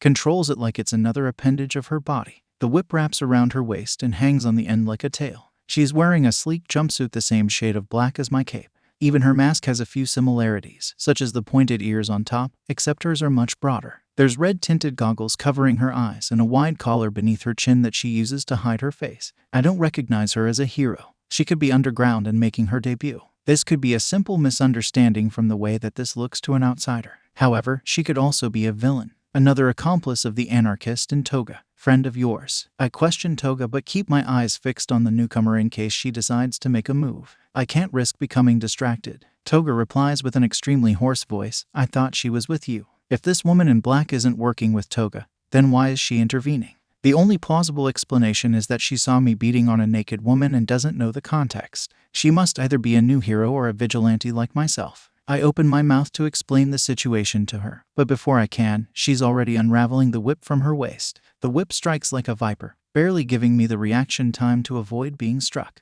Wait, is all I manage to blurt out before the leather curves and laces my thigh, making me grit my teeth to hold back a grunt. The self-imposed heroine is a professional with the weapon. Not needing to rein it back in to maintain control, it swings up and wraps itself between my wrist and elbow. The whip goes taut. I'm sure she expects me to pull or be pulled. Rather than allow this to become a game of tug-of-war, I use the sharpened prongs on my vambrace to cut the line. The rope retracts, but its owner doesn't allow that to stop her assault. She closes the distance by rushing me. She opens with a flying kick aimed for my chest. Wait, no, it's a feint. Her other leg rotates with a fluent spiral motion of her body, bringing itself down from above. I can only block the strike, raising both my arms to shield my head. Then, all of her weight pushes me down to one knee, as she uses my arms as a launch pad. With amazing skill, she somersaults and gracefully sticks the landing. By the time that I've spun myself around to face her, she's already leading with another high kick. I step back and see that she has a pointed heel, the sharp tip coming too close for comfort. My teeth stay gritted, since the leg that I leaned all of my weight into is the one that she injured. Putting pressure on that leg gives her an opening to aim for it. Predictably, she tries. I parry it. She opts for punches now, jabbing at the air as I shift left or right to dodge them. Then, her fingers uncurl from fists, going for an open-palmed approach. It's not until too late that I see why. On the tips of her fingers, tiny claws poke through the seams of her gloves. The sharpened makeshift nails drag themselves across my pectorals, digging deeper into the dyneme. I see through my teeth once they cut through, breaking skin and shredding flesh. Reflexively, I place a hand over the fresh scars. My glove becomes coated in the blood that's seeping out. To put it lightly, she scratched me, though I know it'll become scarred there for life. She's left her mark. I only have one arm to defend myself from her next swipe, so I don't give her an opening. I hop back a step and resort to only ducking or dodging. She's trying to close the distance so that she can use her claws. I reach into a compartment on my belt that stores smoke bombs. When I lean away from her next attack, that's when I throw the pellet down, leaping back and letting the smoke do its work. Some enemies blindly run through the smoke instead of avoiding it, so I stay on guard. That's the only reason why I'm able to dodge the whip that cuts through the cloud. The tip rebounds and nearly tags my shoulder. Because I cut it shorter earlier, it misses its mark on the third lash too. She's fast, already reining in her whip as she shifts the tide from long range to short range again. Her body twists and bends like it's boneless as she bounces over my head. Her agility is that of an acrobat or a gymnast. I have to constantly swerve or pivot on my strained leg to evade her kicks. This is like fighting a much more adept version of Toga. None of the attacks are sloppy, they all have a purpose. The claws retract as she goes for kicks only. I block with my elbow this time, swinging my arm out to shove her away, but she cartwheels backwards with the force instead of stumbling. The claws return. I know to lean back when she takes a swipe at my face. I'm beginning to sense a pattern in her moves as the fight progresses. It took a while to analyze the way that she alternates, but now I can read her properly. I'll wait for her to get in close again and use my taser. That comes at the cost of a kick to my shin first, but it's worth it for the trade-off of 20 volts. It's not enough to bring her down, but it does stun her momentarily. Instead of hitting her though, I just use one of my binding ties to string her up to a lamppost. If she's a fellow vigilante or a hero, I want to refrain from harming her. I said wait, let's talk this out. I can see her already struggling against the cable that's wrapped around her. The fight hasn't left her system yet. There's nothing to discuss. You were hurting. She looks in the direction of Toga before stopping mid-sentence. I take a glance too. Toga is gone. She must have slipped away during the fight, using it as a distraction. A murderer. I finish the sentence for her before she can jump to any conclusions on her own. Despite the goggles that hide her eyes and the mask that covers her face, I can still see the expression of doubt. That was Himiko Toga, a former member of the League of Villains. I just have to hope that she's aware of the villain organization. I can see the way that her body tenses when hearing that. She must have knowledge of them then. Oh no. Her demeanor changes to something somber. It matches the tone of her voice. I'm sorry. I didn't know. That must mean she believes me. Just when I'm about to lower and untie her from the restraints, I see the claws return. They slice through the cable like scissors cutting string. Once she's freed herself, she drops down into a crouch. I'm expecting an attack, but she simply stands up instead. I'm not sure how to respond or what to say, so I remain silent while she lets the adrenaline rush subside. In the meantime, her head tilts up and down, as though she's sizing me up. It takes a second to realize that's exactly what she's doing. In my defense, you don't exactly look like someone who saves cats out of trees. Her hand rests on her hip as she continues taking in my appearance. I grab a handful of the cloth hanging down from my shoulders, lifting it up to my jaw.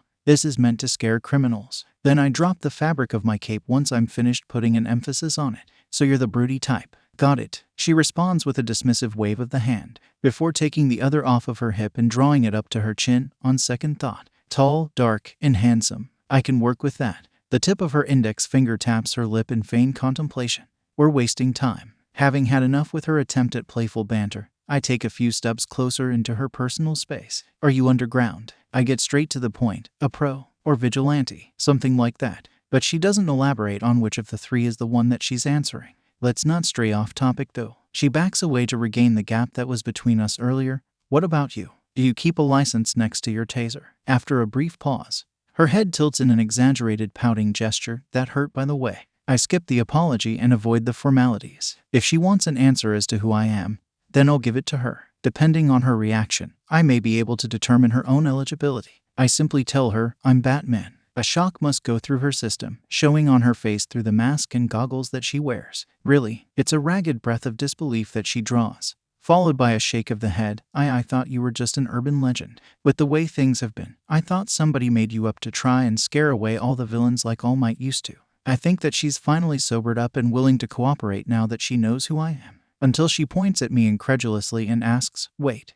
what part of you is supposed to be a bat? I open the split in my cape, just enough for her to see the symbol underneath, along with the 3 deep claw marks that she crossed it out with. Oops, is all she manages to squeak out as she shrinks in on herself. She bashfully glances up and down while shifting from foot to foot. It's a huge contrast to the skilled combatant that I was facing before. Sorry, she says while nervously chewing the bottom of her lip. Don't mention it, is all I say in response to whatever that entire display was. She must take that as an acceptance of her apology, because she immediately perks up afterwards. Then she does the unthinkable. She reaches for the goggles strapped around her mask, and begins pulling them off. I suppose I can make it up to you. The goggles drag her mask down with them, unveiling her face. By telling you who I am as well. And emerald green hair comes loose. Once I see her, I remember who she is. I understand completely. It all makes sense now. Tomoko Shirotoko, former and sole surviving member of the Wild Pussycats, stares at me with eyes as yellow as the light radiating from street lamps. The night that she lost her team, she had also lost her quirk. That explains why she's become a vigilante. That may also explain her reason for being here. Himiko Toga was a former member of the League of Villains, and those were the criminals responsible for her team's death.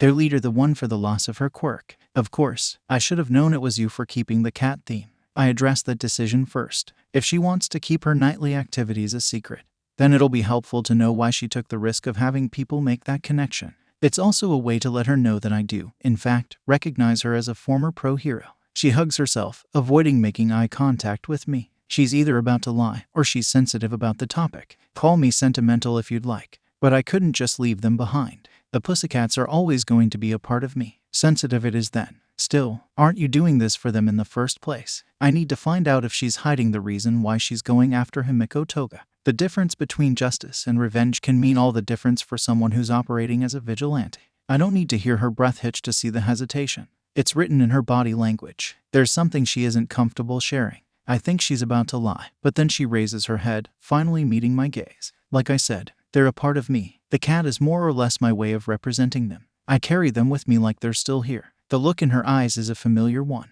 The resolve within the hidden vow in her voice is familiar too. She breaks eye contact again, muttering the next part, if that makes sense. It does. My voice is as low as hers. Yet, she hears what I said anyways, wide eyes returning to mine. I can see the unspoken question in her stare. I understand why she was so reserved when I seek the same answers. I think those questions are asked and the answers to them are given, though, to both of us. When her gaze lowers to my chest, to where the bat insignia is, her head slowly tilts to the side in curiosity. Whatever she sees in me, she's taking an interest. She's studying me like I was studying her. I feel my own eyes narrowing as they search for the same thing that she seeks. There's nothing hostile about her stance or the way that she slowly starts approaching me, but there is something predatory about her eyes. Her hands start reaching up, towards my chest, towards the claw marks, her gloves that have sharp tips hidden with them. My own hands stop hers by the wrists. By the way that she flinches, she wasn't expecting the retaliation. Before she can think about struggling or trying to break free. Why are you investigating Himiko Toga? I remind her that we were speaking civilly and that we share a common enemy to fight instead of each other.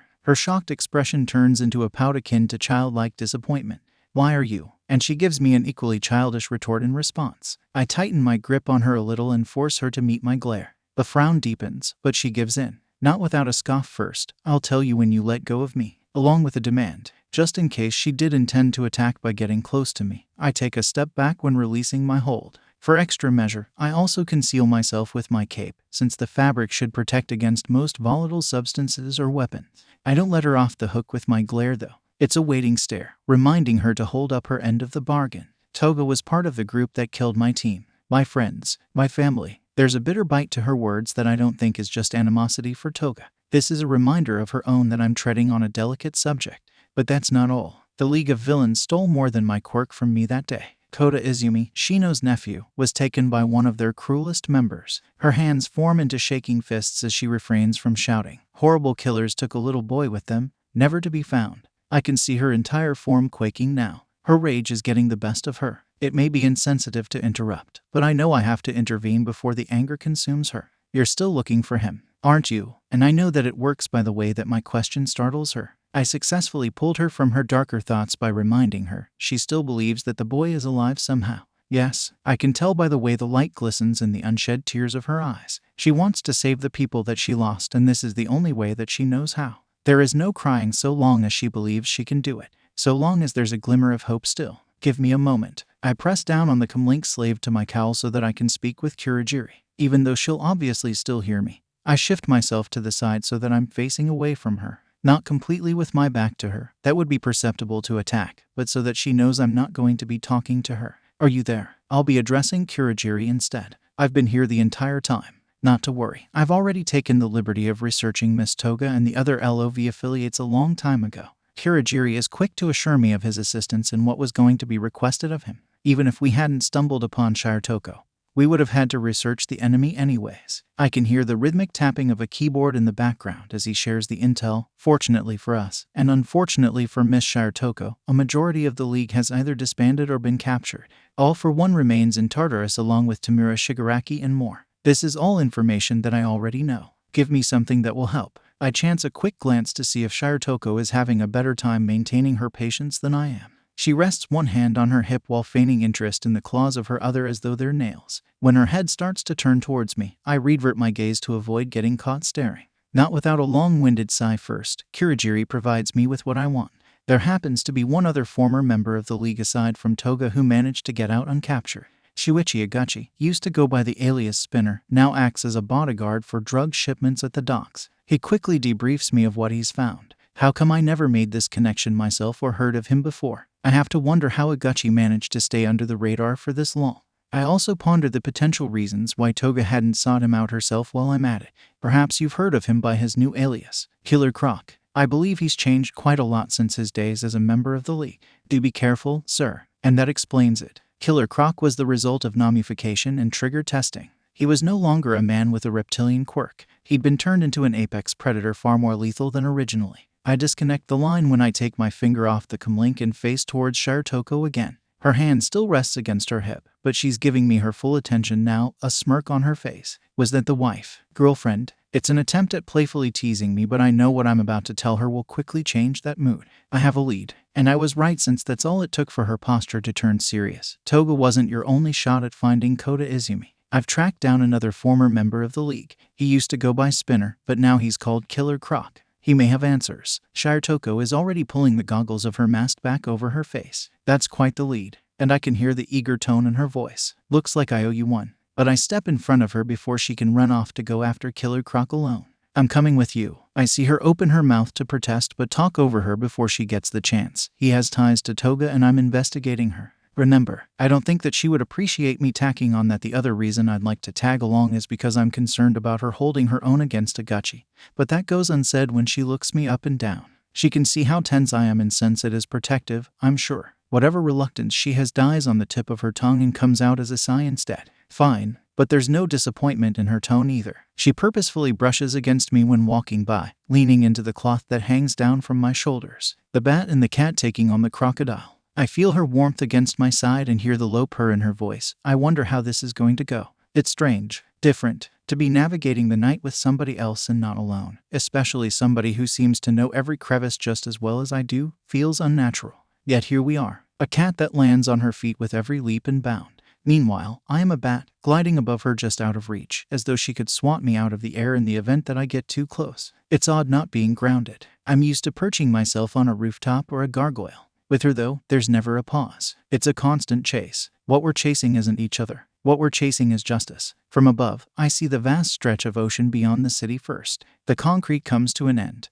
met by a wooden harbor creating the divide between land and sea. It's all coated in a blue hue. The night sky from which I roam covers it all. I see Shoko waving for me to come down. She's finally spotted the dockside as well. It's a silent descent. I want to land just as gracefully as she does. My boots should scrape against the roof, but they don't. My cape closes around me once my flight is over. It drags behind me now, waiting for the next time it can be free. Shoko presses her index finger to her lips, indicating that it was right of me to take the silent approach and that I should continue to do so. The hand she's using then juts out her thumb to point behind her. I follow the direction of it and see that we've landed on an old-fashioned building.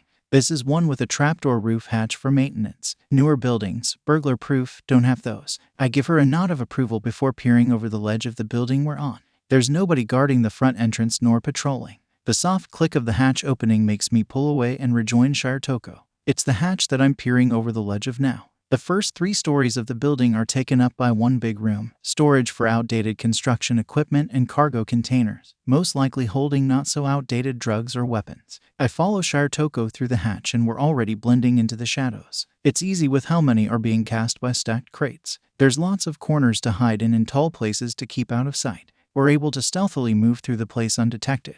Not that there's any guards to worry about in the first place, unless my eyes deceive me. There doesn't happen to be any security cameras either. I realize why the security is so lax far too late. Steel screeches upon being lifted so suddenly. I'm already throwing myself aside, landing on my right shoulder, and rolling as the steel container I heard is just a millisecond from slamming into me. I catch a glimpse of what threw it in my peripheral vision, but don't stop for a good look. Instead, I'm throwing myself behind an old backhoe next. I see across from me that Shoko also took cover. She'd climbed a scaffolding and hidden herself there, it seems. I wonder if she actually got there unspotted or not. A guttural sound worse than the earlier screech of steel comes from the direction of our assaulter. It's only after the noise drags itself out that I realize it's a voice, or what's as far from a voice as something could sound. Ritthsshhm Melda Samwan. I strain to understand what it's saying and barely make it out. All I do know is that it's getting louder, which means whatever is speaking is getting closer. Claws tear the engine cover off the old backhoe, ripping the engine apart simultaneously. The scaled hand those sharpened appendages belong to is big enough to grip my entire head. And that's what would have happened had I not clambered to the rear of the machine. As I said earlier, I realized why the security is lax far too late. Killer Croc, the monster we came here looking for, is essentially a guard dog. Croc is the security himself. I'm jumping from the backhoe to a different piece of construction equipment before the beast can swat me. Not before I can leave behind a parting gift, however. A smoke bomb. It explodes directly beneath Killer Croc, shrouding the behemoth in a thick darkened fog and giving me the perfect cover to get away. Or so I thought. Killer Croc comes barreling through the smoke, somehow knowing exactly where to strike. I just barely managed to avoid losing my leg to the beast's belly by twisting it at the last second. Again, too late. Too late to decipher the meaning of what Killer Croc had said earlier. I thought I smelled someone, is what he had meant to say. That's how he found me in Shoko. That's why the smoke didn't faze him. Croc caught my scent, which means there's no losing him. I stop evading him and resort to my only other option. I'll have to fight this abomination. What was once Shuichi Agachi now stands at 11 feet as a namification. What resembles the shape of a muscular mannequin to the size of what All Might himself used to be is covered in a thick scaly hide. Igucha's body has been mutated into grotesque proportions, and the reptilian appearance that originated from his quirk has increased. All that resembles the way he originally looked is the desaturated purple hair that hangs down from his head to his shoulders. I wait, not allowing myself to tense, as what's no longer human charges me. Then I slip aside at the last possible moment, driving a knee under Croc's ribcage. It digs into hard muscle and slams his innards. Croc unleashes an animalistic response, swiping at me with a thick arm like it's a tail. I let the attack knock me over and roll onto my back. It's there I can grip one of Croc's legs and propel him over me by using his own force against him. Croc flips over onto his back as well, with a thump that shakes the whole building. It's from the floor that Killer Croc takes a deep snarling gulp of air, which makes his muscles swell with fury. I've angered him. I'm already on my feet within the next instant, but so is he. The man-turned monster has its teeth bared, eyes bugged, and fists clenched. Killer Croc roars so loudly that the windows rattle. He charges. I feint left, then dodge right when he goes for the feint. I grab the arm that's as thick as a log which had been used to knock me over earlier, twisting it and using momentum against him. Then I attempt to throw him with all my strength, a classic judo move meant to flip Croc over and onto his back. Except, Croc weighs too much. Earlier, I had the power behind his own attack to use as a means to move him. Now, with my own strength, it isn't enough. It's then that Croc catches me square in the chest, so hard that I can feel my armor crack. Opacity splashes across my senses like black paint over a window, blotting out the light. I think I'm going to die. That thought gets blotted out too. Through the haze, I hear Shoko screaming desperately, "No." The sharp snap of her whip catches Croc on the wrist, making him yank away from it, and me by extension. Her heel catches him by the jaw once she performs a flying kick from the scaffolding. Then, her midair maneuver ends with a somersault, allowing her to stick the landing. She's positioned herself in front of me, protectively. Oh, I'm still conscious. I'm still alive. I'm sprawled out across the floor, flat on my back. Just trying to sit up lights up my body like a strong electric current. I can taste the iron from my own blood. I can't be out of commission like this. Shoko needs me. I hear her grunts of effort as she uses gymnastics to avoid being grabbed by Killer Croc. That can only go on for so long. Either Croc will eventually get lucky or she'll tire out. Whichever way, she can't beat him alone. I reach into a pouch on my utility belt, specifically selecting the one that holds a taser. It has a basic stun setting, but I dial it up for quirks that can take it. My arm is shaky and my vision is still blurred from the blow Croc gave me, but I force myself to work through the pain and aim. This is all I can do to help Shoko for now. The electric wires hit their mark and a blue flash indicates Croc is being shocked before his guttural roar. Shoko seizes the opportunity to wrap her whip around one of Croc's ankles and leans back with all of her weight. With the electric discharge putting him off balance, it's enough to make the behemoth stumble. She then leaps high and delivers a flying kick to his head. Her aerial assault continues with a second foot to the skull. Then Croc falls to one knee. Shoko brings a knee up into his jaw and lands a strike to his solar plexus. He's dazed, but not finished. I force myself to roll over and use my elbow as a crutch. I need to get back up in case she needs me. All I manage for now is a crawl, but the flow of adrenaline is slowly returning and that'll be enough to get me on my feet again. Shoko notices my struggle with a glance over her shoulder, but doesn't show any visible concern. Let the woman do all the work. Huh, typical men. Her tone betrays her joke and demeanor though. You seem to handle it well on your own. I return her quip with my own attempt at humor to put her worries to rest. She juts a thumb at Croc. Taking this big guy down wasn't easy, you know. By this point, I'm finally able to stand again. However, I conceal my body with my cape. I don't want her to see the way that my body trembles from the pain. I don't want her seeing my broken body armor. I'm sure he bleeds just like the rest of us. I aim my response at Croc as a threat so that he'll acknowledge us. Do you think he'll even understand us? Shoko places a hand on her hip as she stares at me with skepticism. I draw a bat-shaped shuriken from my utility belt and use it as a blade to stab Croc's shoulder. He'll understand this. And Croc's sharp intake confirms it. Where's Himiko Toga? So I take that as a sign to begin the interrogation. Croc seethes through his jagged and pointed teeth. KRLU. I dig the blade deeper into his shoulder so that he knows that isn't the answer I'm looking for. Red predatory eyes glare defiantly back into my own. Shoko takes a step towards us. Maybe we should. But redirecting my glare from Croc to her is enough to stop her in her tracks. She holds up her hands to let me know that she won't interfere. That doesn't prevent her from asking questions when I pull a syringe from a belt pouch though. What's that? Chemical sodium pentothal. I multitask by giving Croc the injection as I simultaneously respond to her. I don't have to bother glancing back in her direction to know she's got a perturbed expression on her face. It'll make him more compliant when answering questions. So I tell her all that she'll need to know in a simplified explanation. Oh, it's truth serum. Why didn't you just say so? I ignore her witty remark and return to Interrogating Croc. Now, tell me, where is Himiko Toga? I ask it one last time. For a mind that's been scrambled and toyed with like a gutches, the drug ought to work. I doubt he'll be able to overpower it. I doubt he'd been able to even before the experimentation. The next growl from Killer Croc is submissive. Fukuoka. His deep voice is slurred and he pauses in a futile attempt to hold back from giving me what I want. Abendinda blalad buni. But the drug wins in the end. Did you understand a word that he just said? Shirotoko cocks her head like a cat expecting either a treat or a toy. I suppose what I've got for her is a bit of both. It sounds like Toga is hiding in an abandoned blood bank near Fukuoka. I should be able to pinpoint where exactly once I search the addresses of blood banks in that area. Just then a gleam of light strikes my eyes. I tense up and expect an attack, but discover the source is coming from a window. I don't lower my guard at first, assuming it belongs to a car's headlights, but then realize it's the sun rising that nearly blinded me. It'll have to wait for tomorrow. I return my gaze to Shirotoko and see her pouting. Do you have a bat quirk that makes you nocturnal or something? She crosses her arms. Her incredulous tilt of the head doesn't match her teasing smirk. She's hard to read with all of her contradictions. Is she upset or is this all still just a joke to her? That's my secret. I won't allow her to allure or trick me though. I can't show any signs of weakness more than I already have. I can't let anyone figure out that Batman is quirkless. That's not your only one. She winks with a parting shot before using her whip to latch onto a beam.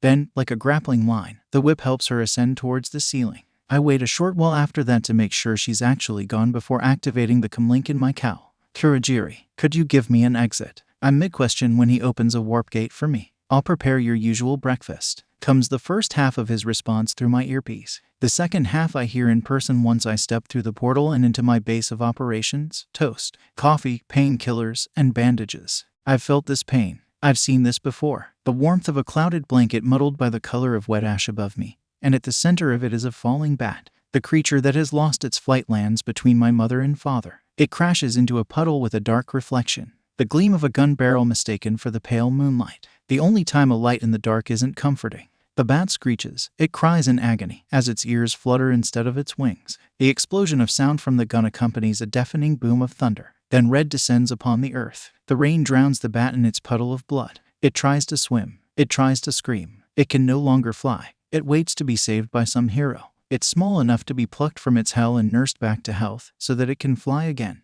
Except no hero ever comes.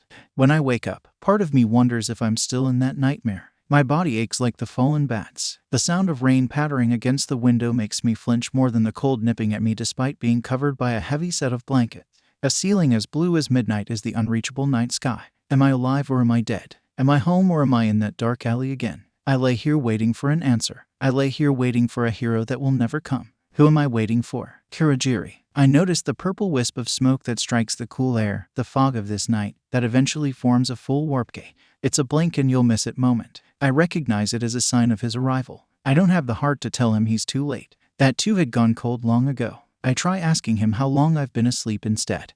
But my words slur and the sound that escapes is a groan. Kurogiri's eyes bend in sympathy, his unique way of wincing without a face. I don't want his pity. He knows this, and doesn't express any verbally because of that. Still, his expressions are a dead giveaway, even without a face. I find myself pondering whether you or your cars will come back in better condition sometimes. He tries covering his concern with a joke that falls flat. If I laughed, it'd probably have come out as a cough anyways. I'm afraid both are going to be worse for wear today. You're being called to attend a press conference to assess the fallout of the All Might Museum. He shrugs before coming to my bedside with a fresh set of bandages to replace the old ones. All I can do to protest is grunt in complaint. It's not like trying to argue would get me out of attending the conference or having my bandages changed regardless. Forcing myself to talk is better reserved for more significant topics.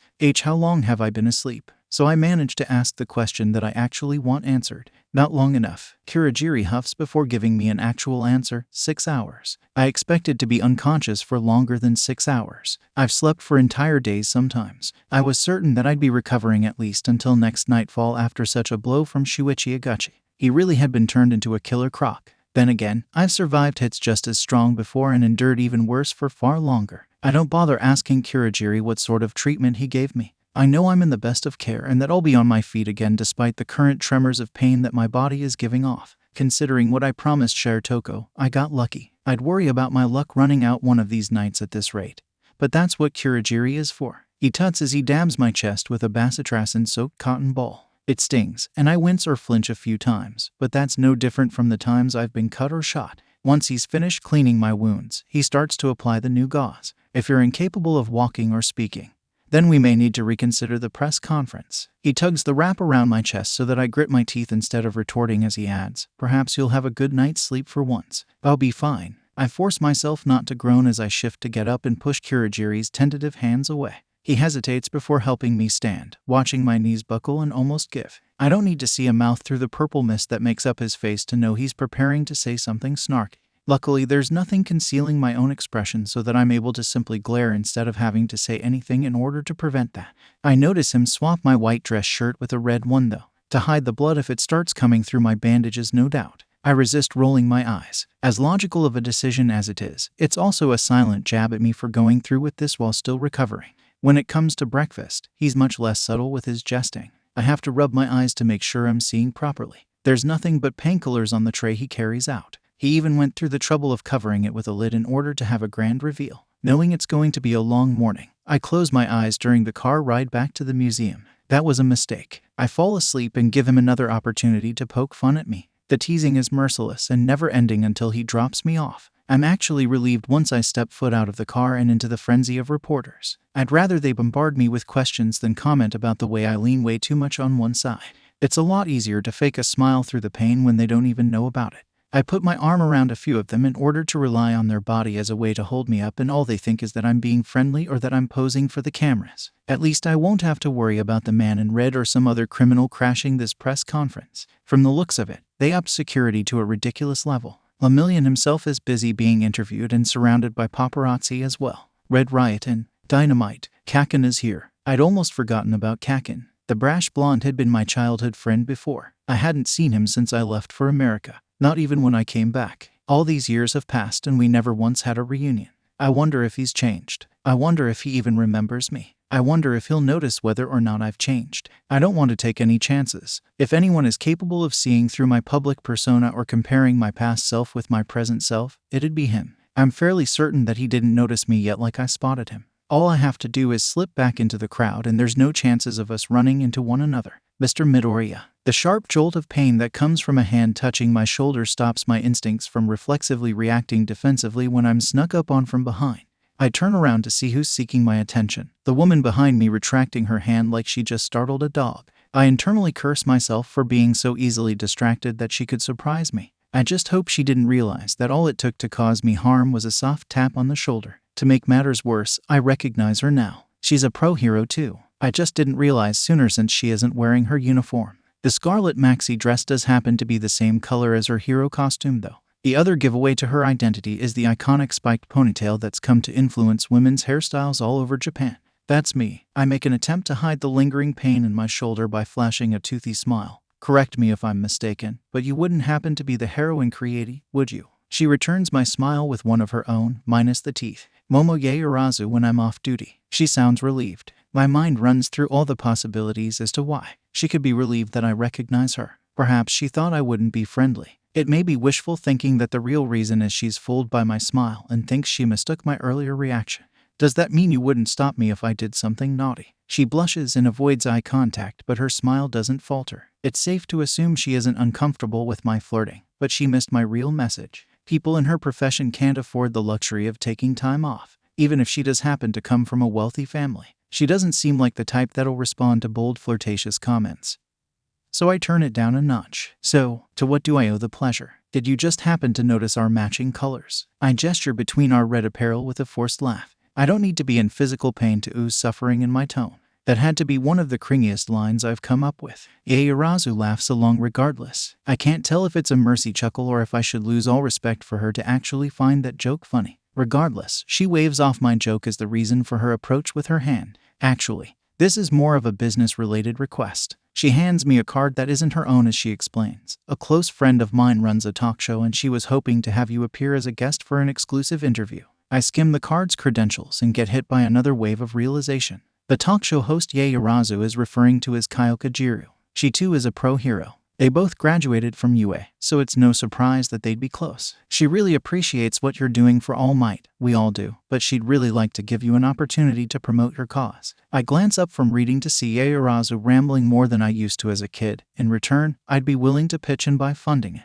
I can join as a sponsor if you'd like. I know you're already financially standing, but I think you'd benefit from my backing as well. Say no more. I cut her off while pocketing the card she gave me. Consider it done. How could I refuse such a gorgeous girl? Yaoyorozu blushes again, as expected. What isn't expected is that she actually responds to the flirting this time. Are you just going to keep hitting on me? She asks. I tilt my head as though I'm considering it. Maybe I actually am, to some extent. Would that be a good thing or a bad thing? I trade my sly tongue for a sly smile. She has an equally mischievous side that shines through. It dwells within the glint of her eye as she replies, I'm still deciding. Well, I meet her gaze. You let me know when you decide. She bites the bottom of her lip, preventing herself from making that choice right here and now, judging by the look in her eyes.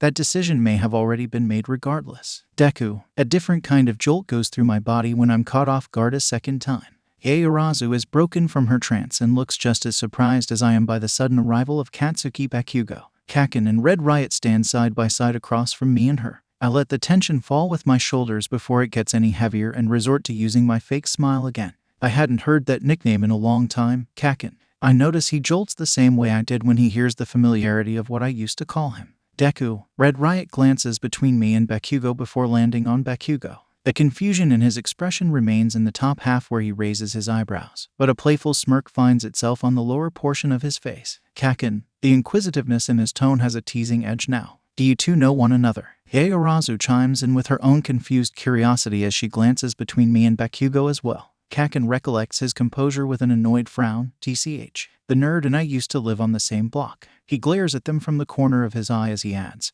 not that it's any of your damned business. Red Riot laughs it off, holding up his hands in mock surrender. Yaoyorozu, however, takes a step back and bows apologetically. I didn't mean to impose. She then turns to me. It was nice meeting you, Mr. Midoriya. I hope to see you again. The feeling is mutual. I wave her farewell before returning my attention to Kaken and Red Riot. The spiky-haired redhead sheepishly rubs the back of his neck before extending that same hand for a handshake. Sorry about Katsuki scaring off your girlfriend.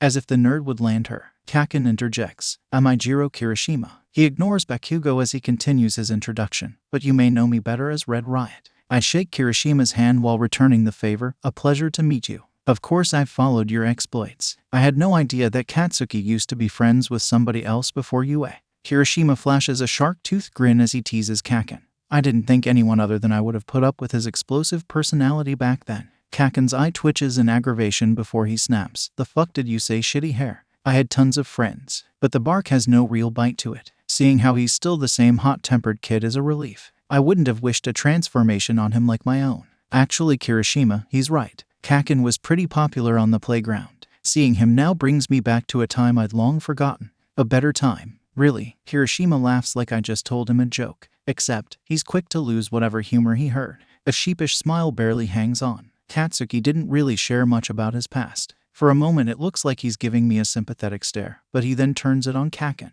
I try to gauge a reaction out of him, but all he does is huff in response. His eyes briefly meet mine, but he doesn't maintain contact. The downtrodden atmosphere created by his sagging shoulders and the loss of his usual personality is off-putting to say the least. I realize the reason for the sudden change in his demeanor before he even explains himself though. I heard about what happened to Auntie Inko and Uncle Hisashi. I'm sorry, to Izuku. I neglected that the loss of my parents also meant the loss of his childhood friend. That night forever changed his life as well apparently. He wasn't even willing to share it with the new friends he had made when moving on. I force another fake smile, trying to make the mood revert to its prior tone. That happened a long time ago, Kaken. I even go as far as gesturing to the scenery of the museum to flaunt my inheritance. As you can see, I got over it. I'm facing away from him on that last part. I don't think I can maintain the facade and keep a straight face saying that, so I don't take the risk of letting him see my expression. When I recuperate and put the fake smile back on, I allow myself to face him again. Kaken has anything but a smile. He's grinding his teeth with a fire burning within the red of his eyes. I'm a bit startled by his angry aura, realizing it's noticeably different from the usual kind.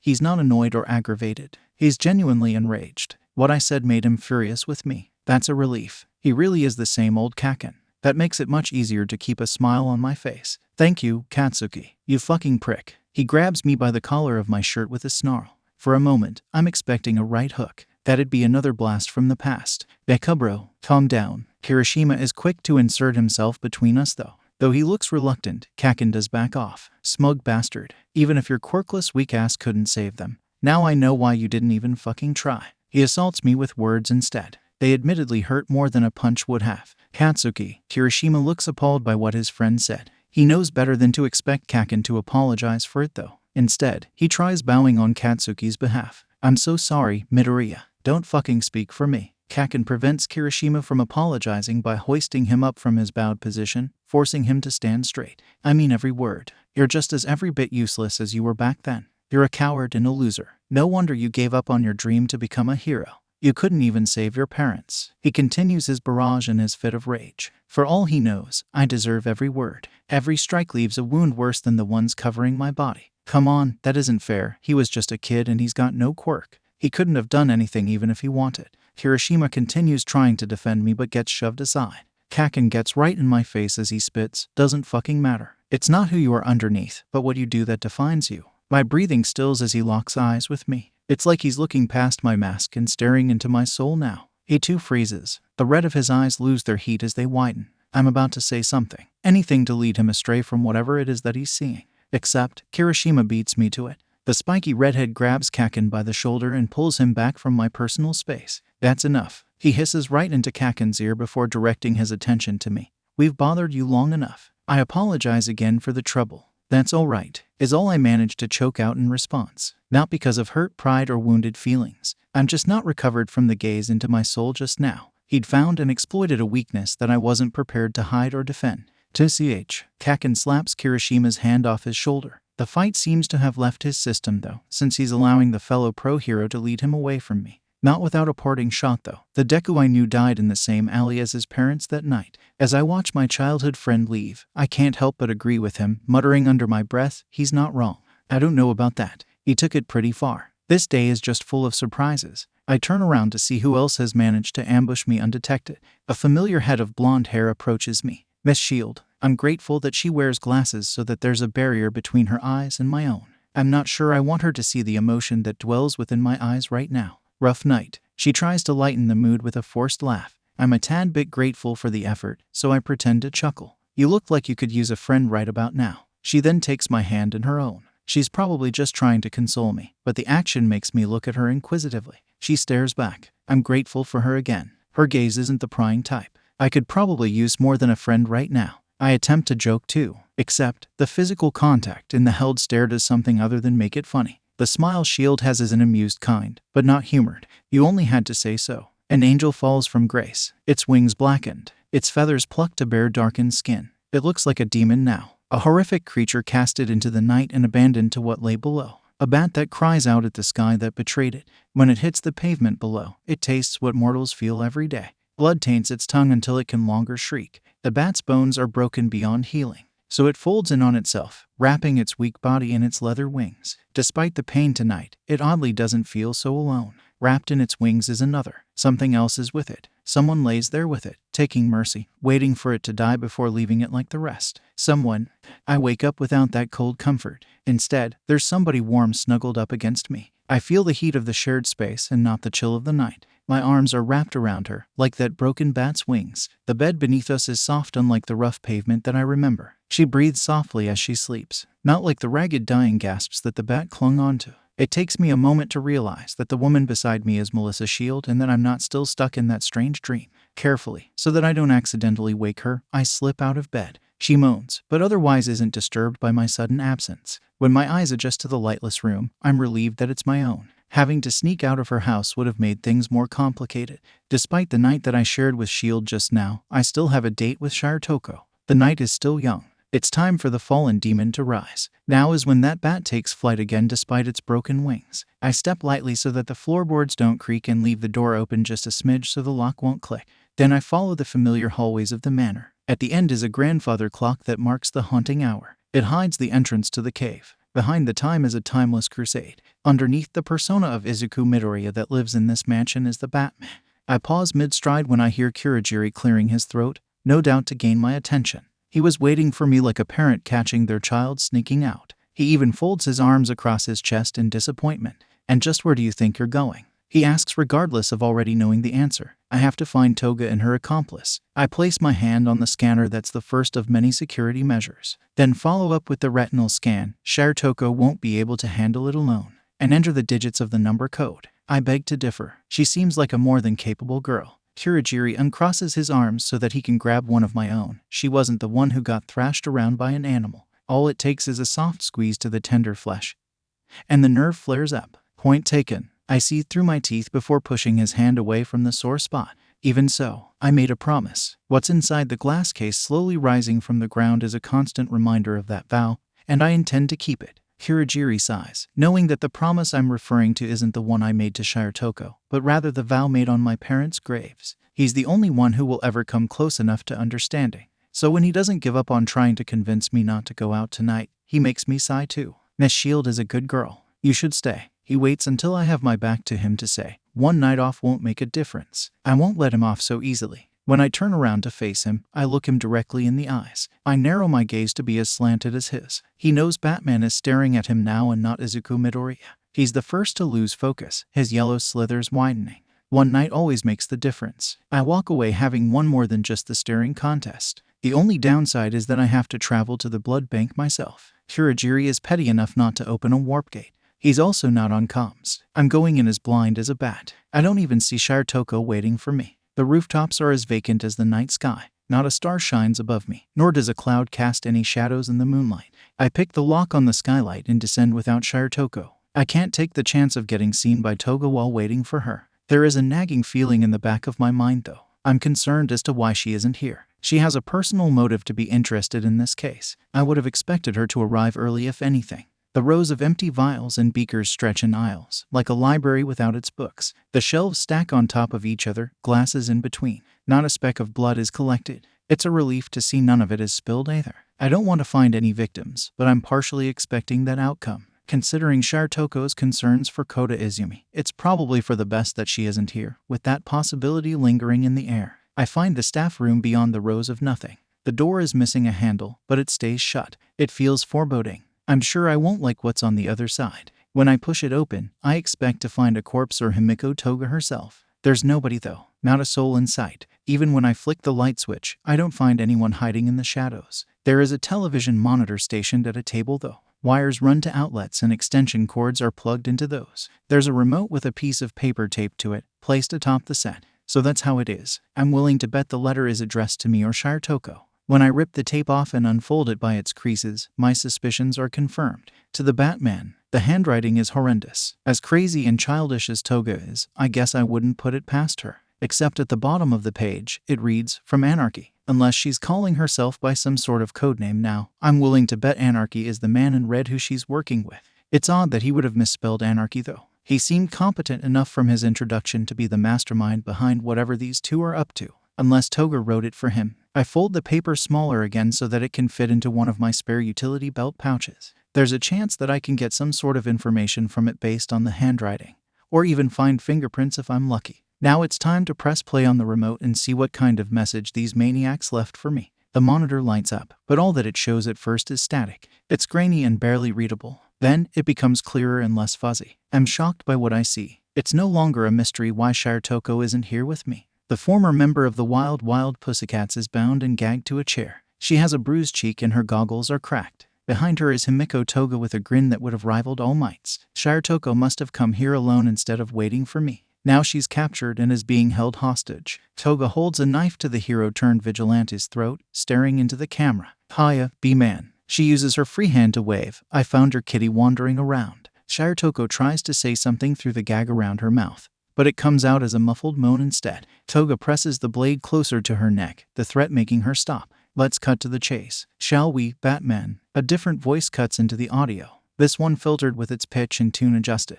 I remember the modulated speaker from the museum. Anarchy steps into frame. I have something you want. In this harsh world we live in, we call that blackmail. Anarchy is still wearing the same golden face mask that conceals their identity, along with the long flowing crimson jacket and matching hat. They lean on a cane, as though they need it just to stay standing. You seem like you want to make a difference. Rejoice. I want to make a difference too. They sarcastically start. Then they take on a more serious tone. I'd like to propose an alliance. I think the two of us could accomplish great things together. I want to deny Anarchy's offer. I want to protest against his claims. Except, I have no choice but to hold back from verbally responding. This is just a recording. Nothing I say will matter. I can't refuse even if I want to. You keep cleaning up after everyone, Batman.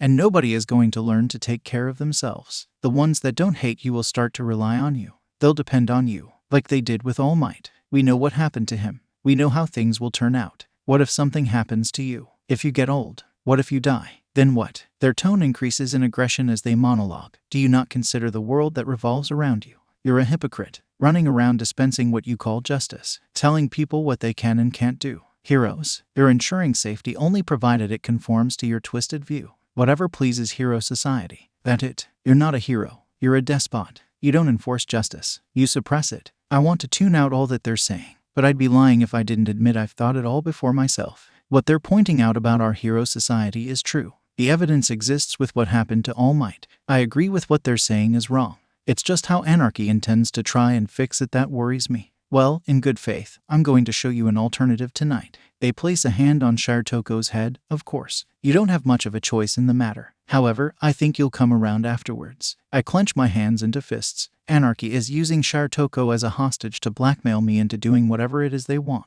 The Yakuza has been around even before the dawn of quirks. Have you ever asked yourself why they weren't wiped out once heroes came into fruition? The police would have you believe it's because the Yakuza went into hiding, but regardless of inactivity, heroes still chose to do nothing about them. Sir Night-Eye, the sidekick of the oh-so-great All Might, was aware of the Yakuza's whereabouts and their operations while still deciding to do nothing. They ran some more before nearly falling over and catching themselves with their cane like a crutch. They paused before regaining their composure and continuing. Would you like to know what heroes allowed them to get away with? A little girl named Eri was being experimented on. Her flesh was being fashioned into bullets. Her quirk was weaponized for the sake of their little game of heroes and villains. Ask yourself how a hero could allow such a thing to be done to a child. I don't want to believe what they're saying, but I have no reason to doubt them either. Many heroes were exposed as false idols, Endeavor being a prime candidate. Still, the horror of what Anarchy's saying right now is taking it too far, especially when considering Lemillion's connection with Night-Eye as his former mentor, and now being the #1 hero as the symbol of hope. If this is true and were to get out, it'd have disastrous consequences. Would you believe that after all this time, poor Eri is still being weaponized by the Yakuza? And that's the final nail in the coffin. If Lemillion knows about this now and still hasn't done anything, then he's no better. I think you know where I'm going with this. Unless you want your precious pet to get sliced up like Eri, I suggest you do what heroes are meant to do. Go rescue Eri from the Yakuza. Anarchy then gives me the ultimatum of deciding to take action. To be honest, Anarchy didn't have to take Shirtoko captive to convince me into saving Eri. It was more so that I'd hear what they have to say. They wanted to win me over to their side so that I'd fight their cause for them. I won't lie that their words are convincing when they add, she's an orphan. It's hard to imagine what that kind of trauma can do to a child. The ostentatious property is surrounded by a buffer of forested land. Encircling that is a wrought iron fence topped with spear points. A stronghold with as much security as this has something to hide. The thing about keeping secrets, the truth always comes out eventually. Like Anarchy told me about the girl being kept here by the Yakuza in plain sight. I'll expose the other evils hidden beyond those walls. I unlatch the grappling hook from my belt and use it to scale the wall. It gives me enough momentum to glide over the sharp security on top, my cape expanding like a bat's wings. Then the trees meant to hide the Yakuza's illegal activities hide me. High above the surface and covered by leaves, I move from branch to branch. The Shai Hasekai compound is disguised as a collection of business office buildings beyond this point. However, not like the ones in America. It's decorated as a traditional Japanese residence, made from wood, upper floors and all. A large courtyard binds them together with a path of planks embedded within sand. A koi pond sinks into the ground directly at the center. They're trying too hard to look the part. I dart from the tree line to the nearest building. With no searchlights to spot me and no patrol, I then move along the walls until reaching the front door. It's a silent night, one quiet enough that if an alarm were to go off, the siren would surely be heard. I avoid stepping foot on the sand so I don't leave behind an impression. Then, all that's left is to pick the lock in order to get in. When the latch clicks open, I give it a gentle push. My first look inside the residence is of the front office. I silently thank God that there's no greeter stationed at it, then move swiftly to get deeper into the establishment.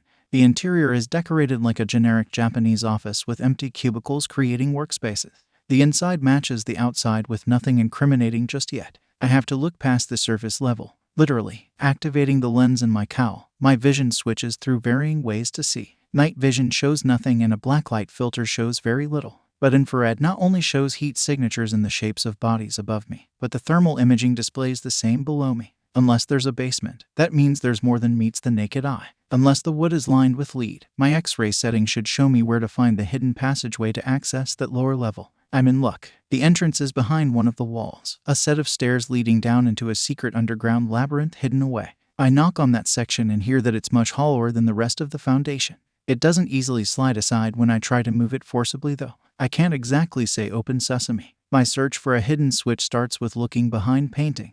All that's there are safes meant to be red herrings. There's nothing under the rugs either. I consider checking the cubicles and the desks, but they aren't numbered, and not marking the switch's location would be foolish. The search for a needle in a haystack isn't one that they'd inflict upon themselves. Eventually, I find the switch beneath a vase. Here goes nothing. The wall moves back before sliding into a pocket door. A staircase to hell awaits. Little do they know I've been there before. I descend into the underground base, prepared to find demons like myself waiting below. Inside, it's a maze of sharp angles and plenty of metal. Among the steel is glass and concrete. It doesn't fit with the naturally wooded place above it. As I walk through narrow corridors and stealthily turn corners, I begin to realize just how vast this network stretches. It's like a secondary sewer network without the pipeline. I'm fairly certain that it runs throughout the entire city. It contains several passageways that go on for what seems like miles. No doubt, this was purposely created with the intent of moving people in and out of the hideout in secret. They must have run human trafficking operations this way. The girl named Eri is proof of that. There are multiple routes that make it easy to get lost if you don't know where you're going. It's meant to prevent an escape just as much as it's meant to disorient an outsider. There does happen to be a saving grace. Periodically, an iron door inserts itself into the rest of the metal. Those rooms are markers, or checkpoints in my case. What's in them varies so long as I don't go in circles. First, I find an infirmary. Professional-grade medical equipment is made easily accessible there. Next, I discover a meeting room. A round table with plenty of chairs. As I explore more and more, I know for certain that this is the true dwelling of the Yakuza and not the place built above it. They remind me of myself in that regard. I pause when opening the next door. There was an audible gasp from the other side. It could be an enemy, but it could also be Eri. I place a hand on the pouch of my utility belt that contains smoke pellets, just in case. Then I swing open the door. A girl no older than 13 cowers in the corner of the room, legs pulled up to her chest. She's not even on the mattress next to her, nor is she drawing any pictures to add to the collection taped all over the walls. It's a room that tells the story of a tragic childhood, one spent in isolation with very little. The sun never reached her down here. She was molded by the darkness. The filthy bandages wrapped around her arms and legs are more torn than the hospital gown she's wearing. Her hair is matted brown with dirt, overgrown and covering a tiny horn that sticks out from her forehead. I know I can be tall and intimidating, especially as Batman, so I crouch as the first step to showing her she's not the one who needs to be afraid. I take my hands off the utility belt concealed by my cape and hold them out for her to see there's nothing in them to harm her. Then I try and do what All Might would have done.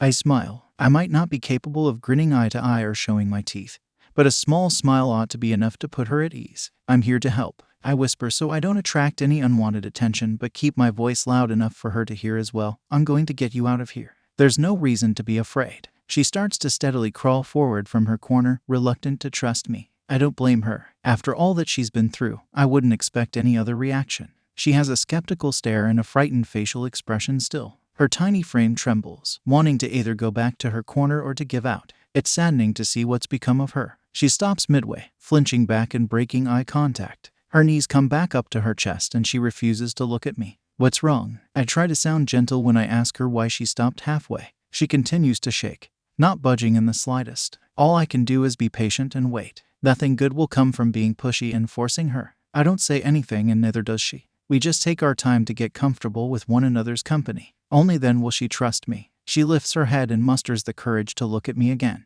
Her voice wobbles as she says, "Why, your ears are scary." It takes me a second to realize she's talking about the horns on the top of my head. The demonic visage definitely wasn't meant to be consoling for children. At least, that's not what I had in mind at the time. I try thinking about what the alternative could have been. It's not like bunny ears would have struck terror into the hearts of villains and criminals alike. I tilt my head in an attempt to make them seem not so imposing. They're meant to be. The corner of her mouth twitches before she mimics the fraction of a smile that I showed her earlier. Then the shielded body language lowers and she begins to crawl closer again. When her cherry red eyes move up and down, I can tell that she just wanted to get a better look at the horns by coming towards me. Her head tilts to the opposite side of mine as she changes her mind. I kinda like them. Well, I breathe a sigh of relief that she's no longer scared of my appearance. Good. I'm glad to hear that. What I'm not glad to hear is the sound of shoes slapping against sheet metal. We're no longer alone. I stand up, returning to my full height, and face the direction of the incoming person. I need to be intimidating again. Whoever I'm about to meet next isn't going to be like Yuri. I'm going to have to scare them. I wrap myself in my cape and glower at the corner that the sound is coming from. What looks like a plague doctor shows themselves. They too wear a black cape that conceals their body. The bowler hat on the top of their head nearly falls off when they stumble back in surprise, having not expected to see me. What the hell is this? They glance at Yuri in the doorway. What's going on? Suddenly, I feel compelled to answer them. The words rise up and climb out of my mouth like an uncontrollable urge to vomit. I'm here to rescue Yuri from you. It was like I was forced to tell the truth. Is that so? They compose themselves before adjusting their hat. And who exactly are you? Again, the words come out of my mouth involuntarily. I'm Batman, but it's clearly not what they were expecting as an answer. They take a step back, baffled and bewildered. Impossible. My quirk forces people to answer me truthfully when I ask a question. So that explains why I wasn't able to control my responses. Now tell me who you are. I might have lost control over the words coming out of my mouth, but I still have command over what my body does. I draw a bat-shaped shuriken while answering their question with the same answer. I am Batman. They pull out a handgun. I have no doubt that it's loaded with the quirk-erasing bullets Anarchy mentioned.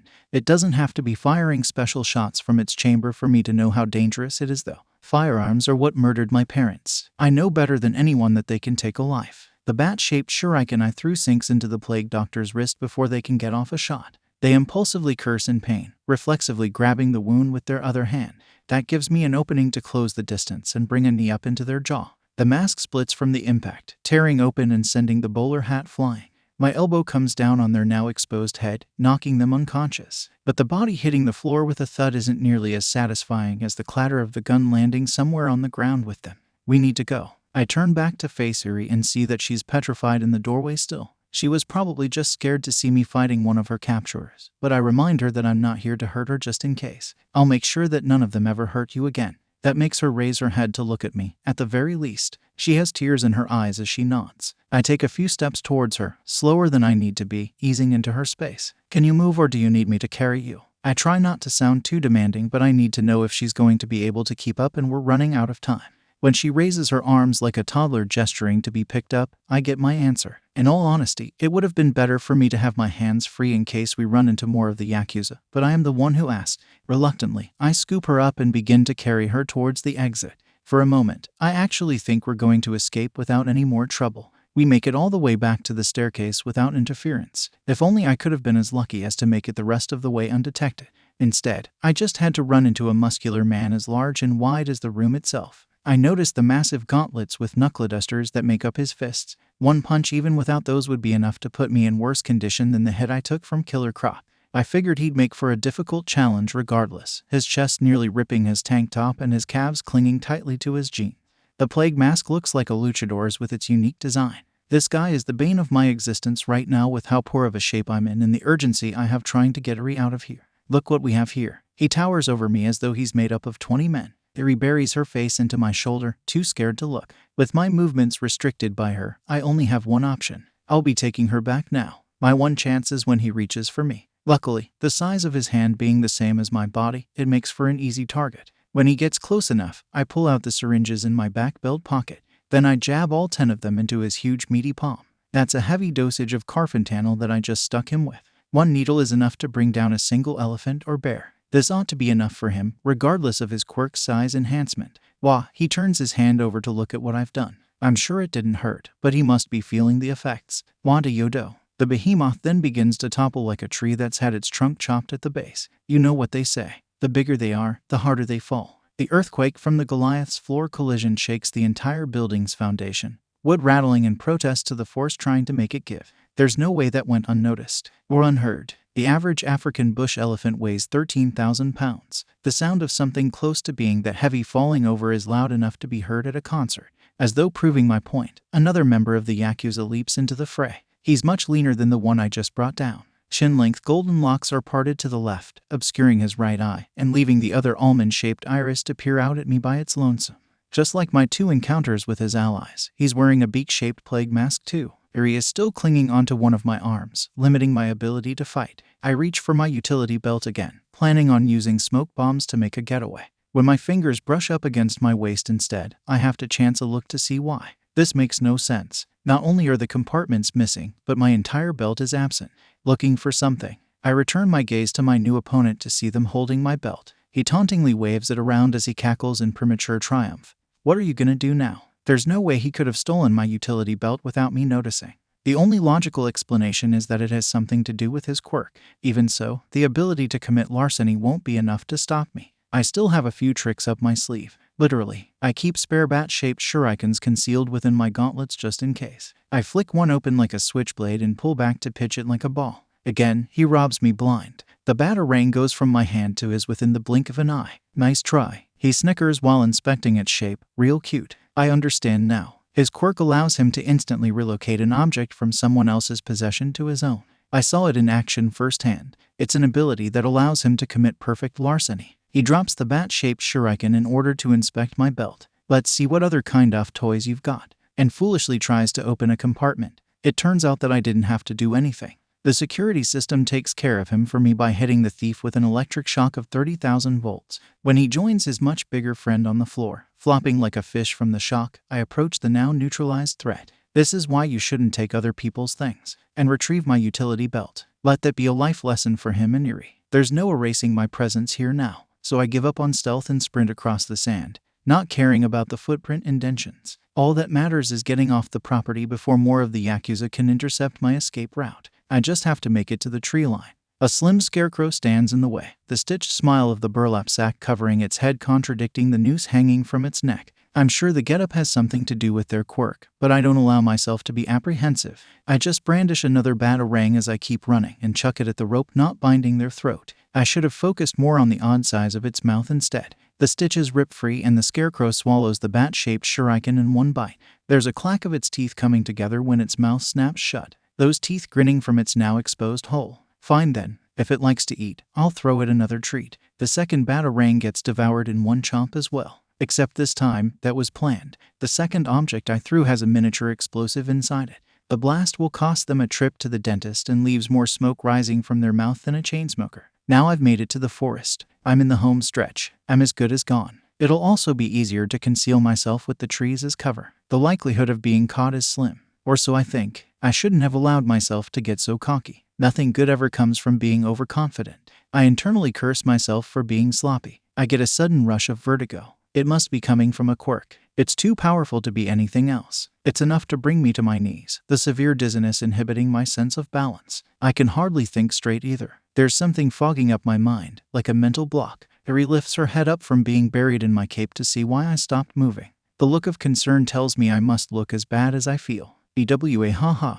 A howling laughter comes from above. I look up and search the exposed branches not hidden by leaves, trying to find who's cackling. Feeling drunk, or yeah. Their words are slurred like they themselves are intoxicated. Like you, a hiccup interrupts their sentence. Can't stand up. Whoever is hiding in one of these trees must be the one responsible for whatever it is I'm feeling. Can't stand up stry-eyed. He elongates his speech pattern before laughing at his own absurdity. Same here, man. Then I spot him. He's hanging upside down from a short branch, legs all that's supporting him, like an acrobat. Which is why I ain't walking around down there. He swings back and forth while downing a bottle of booze. Better stay away from me, or you'll get just as plastered. Beer pours out from drains fitted into the eye holes of his otherwise plain mask. Alcohol not being consumed dripping down onto the dirt. Greasy long black hair flows down with the furry vest that hangs off his shoulders, exposing a malnourished but otherwise muscular bare chest. One look at him tells me that his quirk shares the effects of his more than buzzed state. He wields daggers in between his fingers, but staying down there makes you an easy target, man, proving that he knows how to use them by throwing them at me. I narrowly avoid being turned into a pin cushion, along with Eri, stumbling over myself and rolling back to my feet in this dazed state of mind.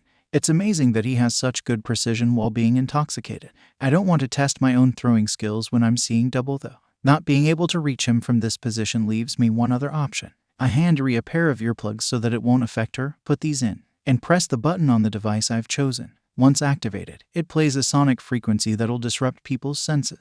It's meant to put them off balance, so it's amplified by my enemy's already dizzying quirk. He drops his bottle of beer first, the glass shattering and liquid spilling. Then he wails while also falling from the tree. His hands desperately try to plug his ears, but he won't have to worry about doing that for too long. Once he collides with the dirt, I press my boot into his head, making him a stepping stone. The launchpad helps me break back into a run, and the effects of his quirk dissipate now that he's out of commission. Hold on. Here he nuzzles my chest as I hold onto her a little more tightly. Once I'm sure that she's secure, I fire a grapple line into the wall so that we can ascend above it. She clings to me as we fly over the barrier between her captivity and her newfound freedom. I don't want her to miss the view though, so I expand my cape in order to glide. The little girl feels the wind against her face, her hair whipping in the cool breeze. She looks at the city ahead of her, the lights beckoning her from the darkness I pulled her out.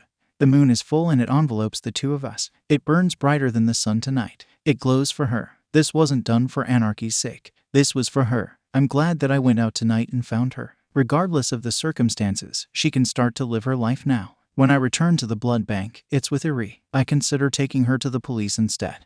But I have no choice but to give in to Anarchy's demands. I don't want to exchange her for Shoko, but I don't know what will happen to the former hero if I don't. I don't know what I'm expecting. Maybe I think Anarchy or Toga will show themselves in person for the trade-off. Perhaps it'll be another video recording. I only know that the tensions are as high as they were at the Yakuza's base. I put Iri down so that I can have better mobility, but not without first telling her, stay close. She nods her head and obeys, sticking to my side without actually physically doing so. As we venture through the rows of empty bottles and beakers, I notice a few vials do have a red liquid in them now. Not all the glasses are no longer filled. Iri has her head down, so I'm relieved that at least she doesn't seem to notice. I wonder whose blood is being preserved in those containers. A spike of anger flares up inside me at the thought of them torturing Shoko. I still don't know what happened to Uraraka. That could be her DNA being stored. Despite Anarchy's grandeur and their supposed claims to fix society, they're working with Himiko Toga and they clearly have no qualms about the way she does things. When we reach the staff room, we reach the moment of truth.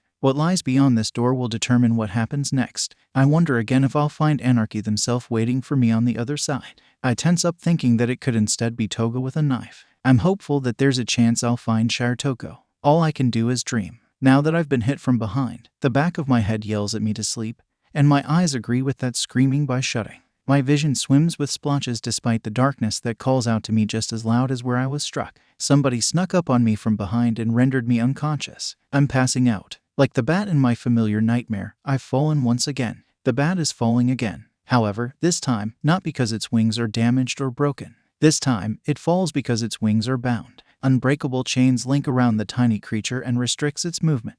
It doesn't flail or flap because it can't. It won't glide with a graceful landing, and it won't swoop back up to soar. It'll fall. It does fall. The bat plummets into the depth of darkness below it, swallowed by eternal abyss and eaten alive.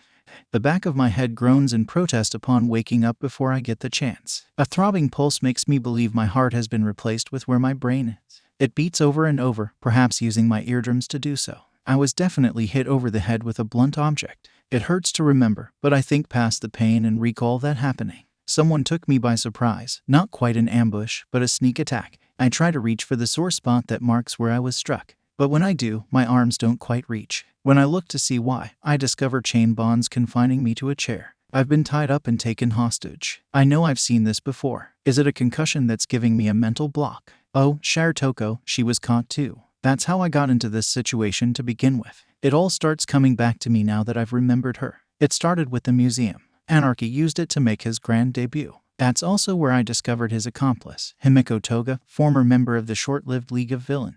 She had impersonated the pro-hero Achako Uraraka, otherwise known as Uravity. When I pursued her, that's when I met Shoko, a former member of the Wild Pussycats turned vigilante and wanted to enact vengeance on Toga. So we formed an alliance. The two of us interrogated one of Toga's original partners, Shuichi Agachi, another former member of the League of Villains. With the information extracted from him, we narrowed down a location. This blood bank. The plan was to go in together, but Shoko acted alone and got herself caught. By the time I had arrived, it was too late. Anarchy used her as blackmail to make me work for them. I had to save Iri from the Yakuza in order to exchange her for Shoko. Except, now here I am, I was betrayed and captured. I attempt to reach into a compartment on my utility belt, but my fingers twiddle in the air instead. My abductor must have removed it so that I wouldn't be able to use my gadgets to escape. I would try using the emergency tools that I keep stashed in my gauntlets.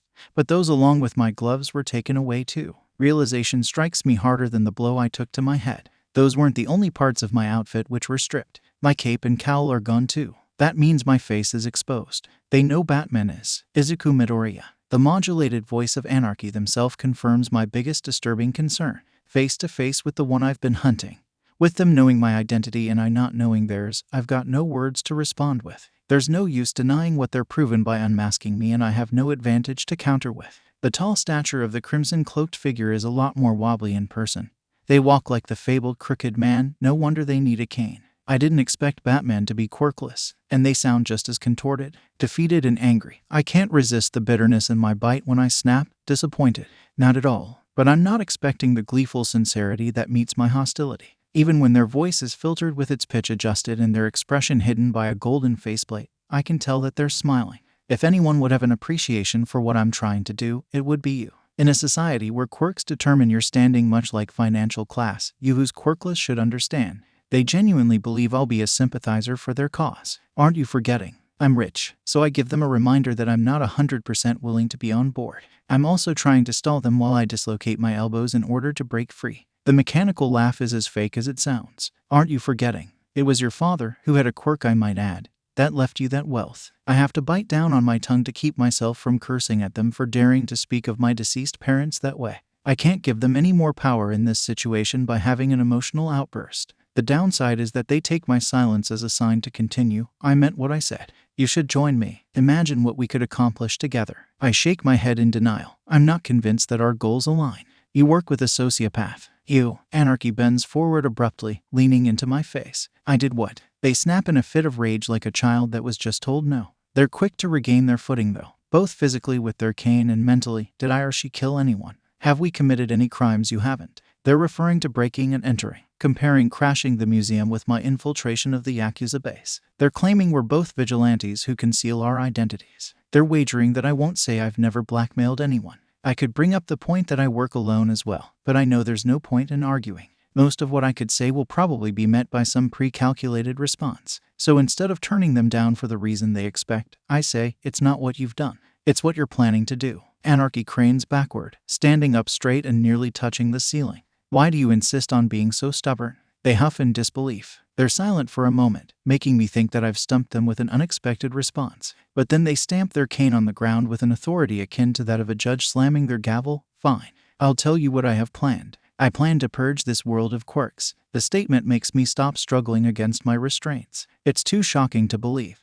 When I look up, my expression must tell more than I can say, because Anarchy elaborates almost immediately. Think about it. Without quirks, there would be no heroes or villains. Without quirks, there would be no bias or prejudice. Without quirks, the world would be a better place. The chains wrapped around my body suddenly feel a lot tighter. I don't think about the morality of it. I don't even consider my personal feelings. All that crosses my mind is Eri and how the Yakuza was using her to make quirk-destroying bullets. It clicks together like two puzzle pieces. Anarchy didn't care about me saving Eri. Anarchy just wanted to have her for themselves to use. Eri must have a quirk that erases other quirks, and Anarchy is planning on using her against her will the same way the Yakuza did. The entire conversation, I was slipping through the metal bindings. If I were an escape artist, I'd be given an applause. My arms are the work of a contortionist, dislocating and relocating to get free. The timing works out that I manage to get loose now, so I give Anarchy my answer. Actions speak louder than words. I kick the cane out from under them, snapping it like a twig. The sudden loss of their crutch makes them trip and fall, right into an uppercut.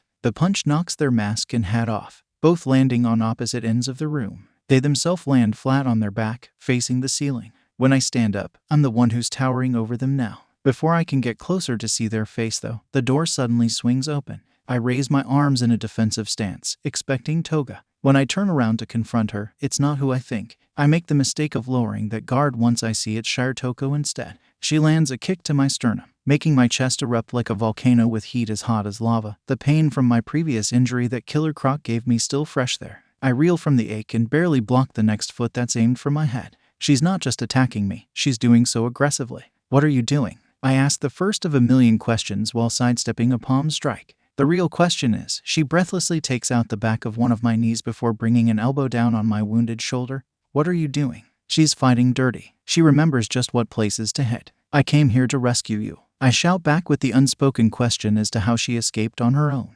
Unless she didn't have to escape. I start considering the possibility the reason she's so viciously attacking me is because she's working with Anarchy too. Funny way of showing it. She goes for my right side next. Just as predicted, I was purposely favoring my left side so that she'd target me there. I catch her by the wrist and use all of my strength to lift her over my head. Then I toss her into the wall opposite to Anarchy. You have a funny way of showing gratitude. I fire back with my own retort before asking, why are you defending Anarchy? I get my answer before she tells me. When I look back at Anarchy, I finally see their face. It suddenly makes sense now. The reason they misspelled their name. The reason they were struggling to stand and needed a cane was because they were using stilts. The reason they're brash and arrogant as they are naive with their temper tantrums is because they're just a kid. A boy no older than 13 refers to Shirotoko by her first name, Tomoko. Tone laced with worry now that it isn't disguised or deepened. Kota Izumi rushes over to Shirotoko, concerned about her well-being.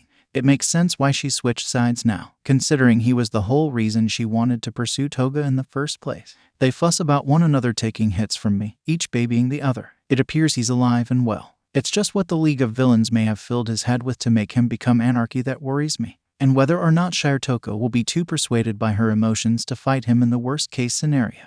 I didn't know. I let her know that I wouldn't have attacked him otherwise. I would have showed more restraint and pulled my punch. Not because of who he is to her, but because he's just a child. I stare at my bruised knuckles, the same ones that beat on criminals just hit a kid. Izumi wipes oozing blood from a split in his lip, from where I struck him. But you knew my plan. He accuses, you knew my intentions and still chose violence. I glance at Shirotoko, our eyes crossing briefly before she looks away. I wonder if she even knows what his plan is too. I lay all my cards on the table and make my own accusation. I know that it involves Iri. I know it means doing something unethical to her, making you no better than the Yakuza. Almost as though on cue, Iri happens to enter the room at that very moment, joined by Himiko Toga. Both of them have their hair braided into pigtails. Toga's dyed blue and red on either end while Iri's is a pure snow white having been washed. Iri's bandages have been changed and redressed with pink wraps that match a pair of clean pajamas to replace the hospital gown she used to wear. She looks confused by what's transpiring in the room, but happy nonetheless. My claim has no basis when looking at her now. What we miss. Toga sways back and forth on the soles of her feet with more childish energy than either of the actual children in the room.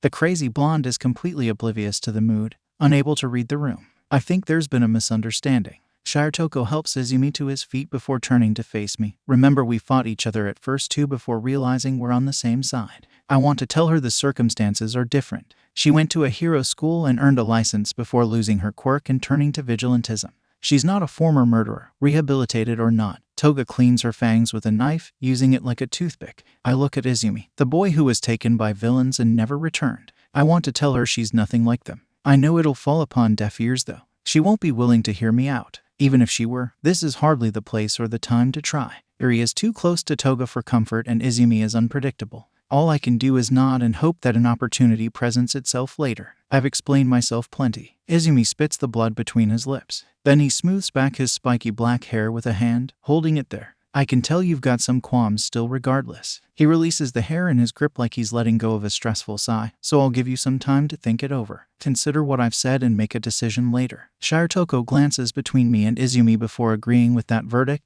Just think about it. She pleads with eyes that practically beg. I don't want to leave her and Iri here with them. I don't want to walk away and let them go. The alternative is joining them though, and I'm not willing to do that either. I don't have much of a choice but to say, I'll mull it over. When I turn to go, Izumi calls out to me one last time. He's picking up the golden face mask as he shouts, but don't take too long. I pause and look back to see him place it over his face. I'd like to have an answer before this year's Hero Festival. The manor feels colder than the cave beneath it.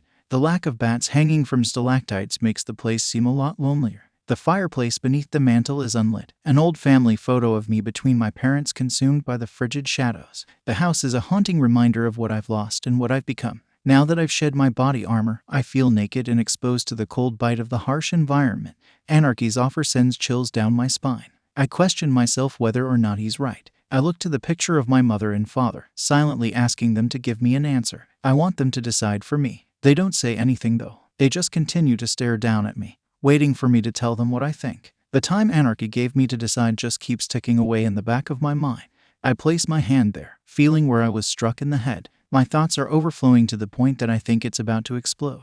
A world without quirks. I try to imagine what that would be like. There was a time like that at one point. The only heroes and villains prowling the night and flying over the city in costumes were the ones in manga or anime. There was no such thing as superpowers. Staring up at my parents, my eyes find their way down to myself. There was still crime though. Special abilities or not, criminals still existed. The only ones able to stop them were the police. The person who killed my parents did so without a quirk. The cops weren't there to stop them that night either. Without quirks, we find other means to wield power. There was still guns. A world without quirks wouldn't prevent a child from losing their parents again. After all, I do what I do without a quirk. A world without quirks might level the playing field for me.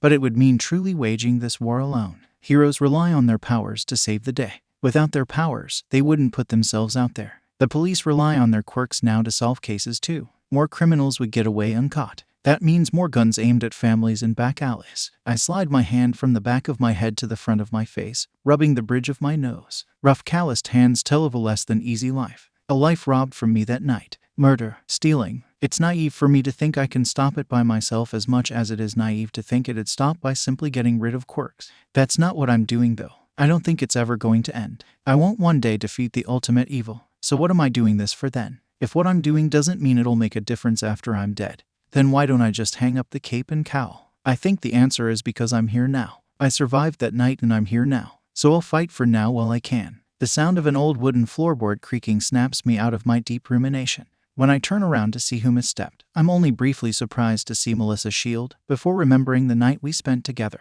Her face flushes red with embarrassment upon being caught and she shyly avoids making eye contact. I face the mantle again, giving her the privacy she feels that she needs. I saw you weren't in the bed when I woke up, so. But I can still hear her from behind me. I had a nightmare. The excuse comes naturally since it's not entirely a lie. Staring at the mantle where the picture of my mother and father hangs, it feels like I'm reliving that nightmare right this moment anyways. I look away from it, facing her again to put on a brave face. It's nothing for you to worry about. You can go back to sleep if you want. But she shakes her head and steps further into the room instead of leaving. I'm used to waking up at this time anyways. Her attempt to assure me is a reminder that America and Japan have different time zones. She gets close enough to see the expression I was making is fake. She's able to tell even without her glasses on. Seeing my current state, she asks, "Do you want to talk about it?" Part of me wishes I could tell her. I think she would have a valuable opinion when it comes to making the choice I've been given since she's quirkless too. I know I can't though. I can't tell her what's troubling me with the hopes of her understanding, because even she wouldn't.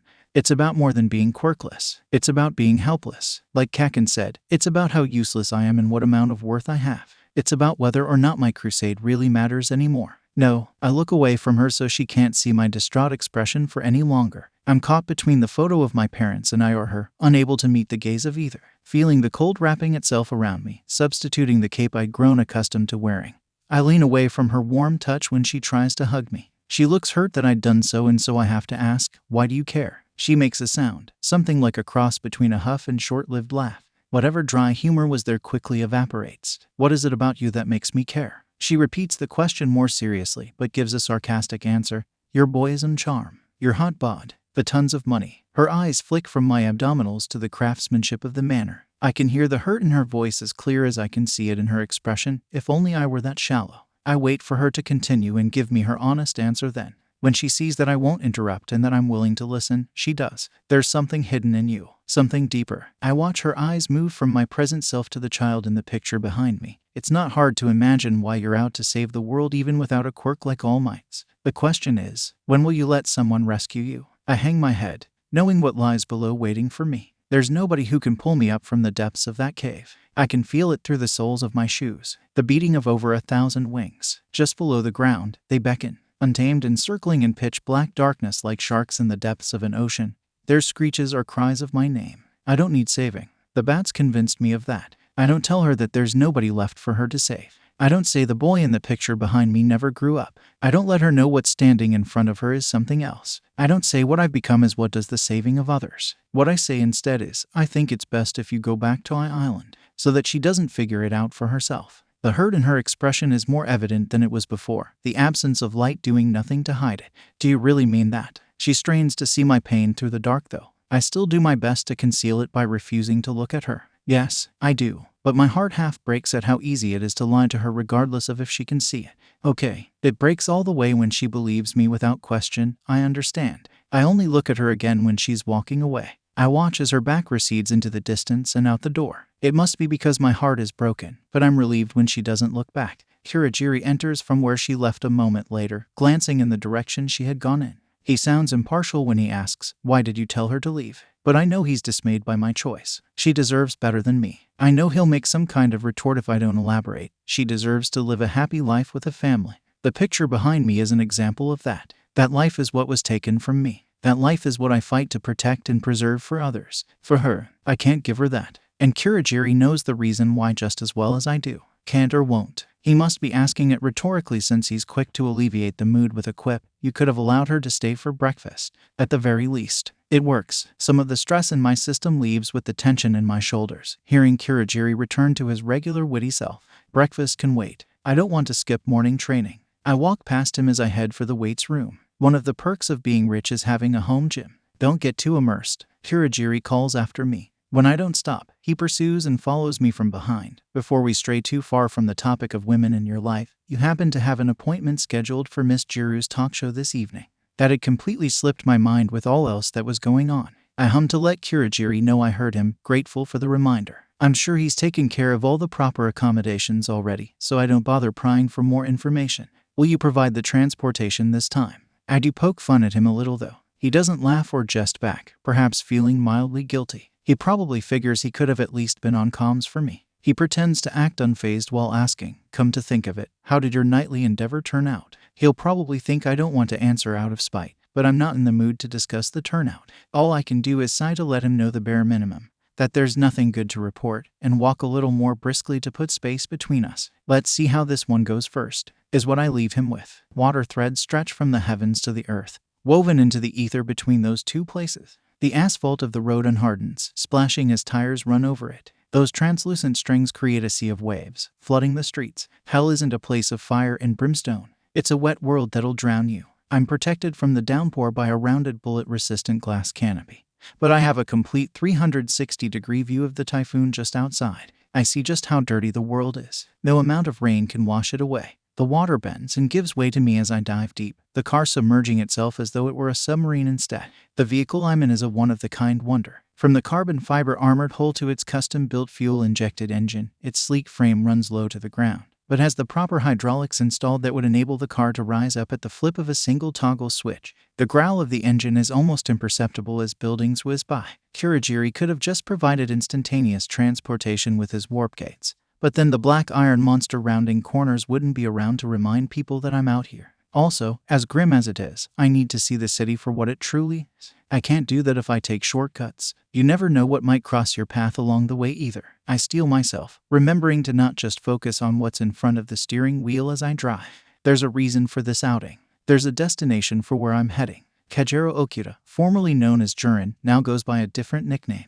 the Penguin. No matter what codename he goes by, the one thing that hasn't changed is that he's an information broker frequently used by the criminal underworld here in Japan, which means he's the one I need to talk to if I want to know more about Izumi's plan as Anarchy. The pieces of the puzzle are there, the festival date he gave me to make a decision by and his intention to be rid of quirks, but it's a matter of putting them together to figure out how. That's the hard part. Was I right in my assumption that he'll use Iri, or is there something more to it? Penguin ought to know the answer to that question. The likelihood of their affiliation is considerably high. Before he became Penguin, Jurin was a scout for the League of Villains. Having been acquainted with each other during that time, Toga could have returned to him for his services. It's an exploitable lead in my self-inflicted investigation that won't arouse suspicion from them if approached properly. I think back to my interview with Earphone Jack prior to now. Jiru had asked me if I believe stepping into the limelight is the only way to make a difference. I had answered yes as Izuku Midoriya, but the answer I would have liked to have given is no. Not everyone needs to be an All Might or a Lemillion.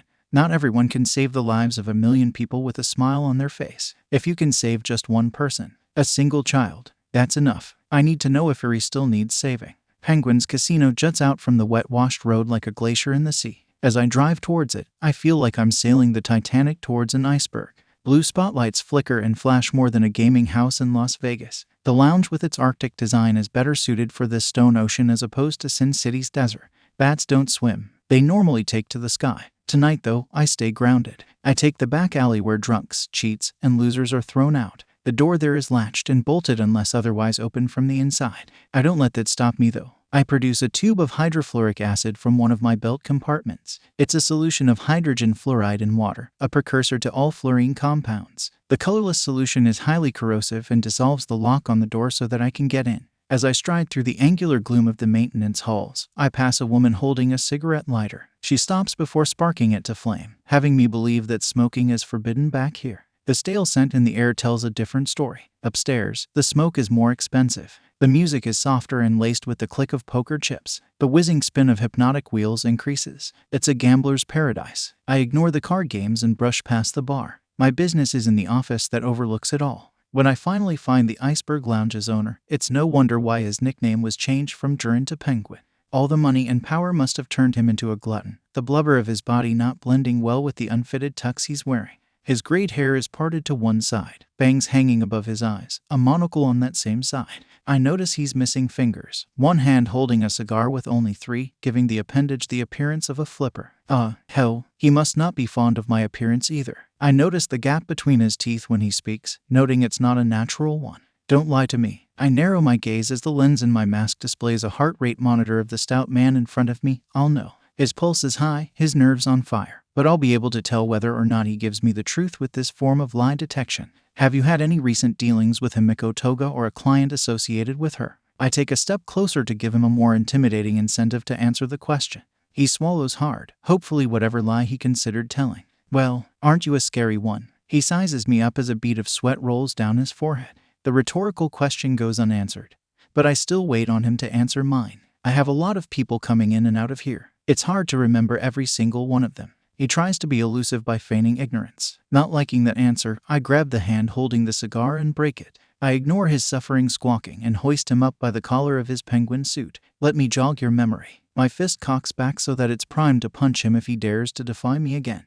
No, he wheezes while cradling his hand. I've seen your act. I ain't done nothing you ain't done. Okuda shakes his head like that'll get rid of the doubt of his own words. As a matter of fact, I've done worse. Word on the street says you don't kill. I pull him closer, so close that our noses practically touch. But I know pain. I repeat with emphasis so he gets the message. I know pain. The grip I have on his collar tightens, my knuckles against his throat. Sometimes I share it. With someone like you. He glances down at his broken hand and then back up at me before I feel him swallow. I've been tortured before. My fist connects with his nose so hard that it leaves a lasting point. Gah, you bastard. The broken schnoz impairs his ability to talk but not the ability to ooze blood from its nostrils. That's fine. I don't need him to talk if he's not going to tell me what I want to know. I'm sure that he keeps records in his office. If so, those files should give me the information I'm seeking. I won't need him anymore if that's the case. Be quiet or your other hand is next. My threat shuts him up long enough for me to sit him in the corner for a timeout. He's too focused on nursing his nose and holding his limp hand to be concerned with me rummaging through his belongings.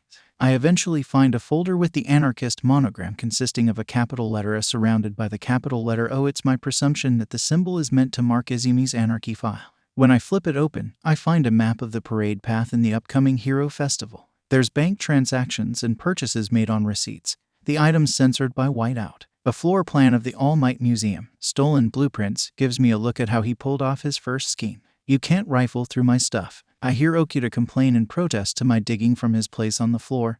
That's private property. I'll sue. I close the folder, but don't put it back. I'm taking it with me. I don't bother acknowledging Penguin with a glance as I walk past him, but I do respond to his prior statement. Then call a cop. I'm sure they'd love to do a thorough investigation of the casino. He crows in outrage. Don't expect me to forget this. Loud enough to be heard from outside his office. The threat doesn't concern me though. Bats have nothing to fear from flightless birds. Every time that I'm reminded of my own company, it's always during broad daylight. The headquarters of the large corporation is a shining steel tower, a gleaming monument comparable to the architecture of hero agencies.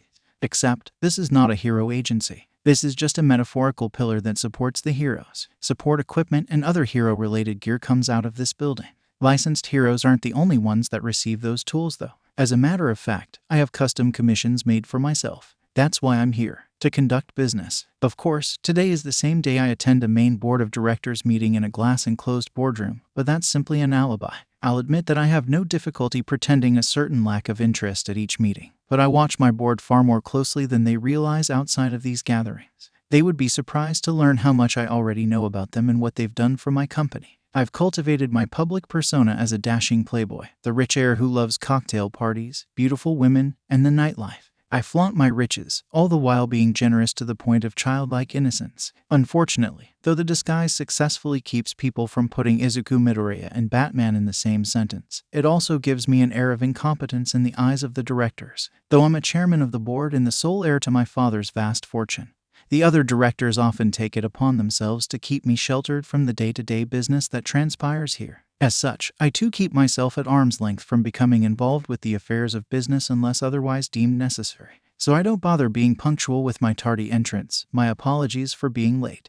This is rather early in the day for me. I don't even have to fake being bleary-eyed, having stayed up all night reading the contents of Penguin's file on Anarchy. Most of them will consider me hungover, hiding their snickers behind hand-covered phony coughs. They will assume they have the time and freedom to run the company as they so please. I'll always be secretly watching them though. That is the one thing I can do for my parents as Izuku Midoriya, and not Batman. This company is still mine. The directors will be reminded of that when the time is right, but can have their control for now. But it's past noon. I'm admittedly surprised to see Momo Yaoyorozu seated at the table though. It had completely slipped my mind that she had joined the team of investors after my appearance on Earphone Jack's talk show. In order to feign embarrassment, I purposely yet discreetly catch the toe of my shoe on the fringed edge of the area rug used as a doormat. I stumble, catch my balance, and act sheepish as I rub the nape of my neck. I keep late hours. The excuse comes as natural as the habit of keeping my shoulders somewhat slumped to diminish my physical size. One of the board members, Akasuka Zoldyck, occasionally casts a sharp glance at me. I pretend to ignore her but quickly pick up on the mood of simmering anger and discomfort.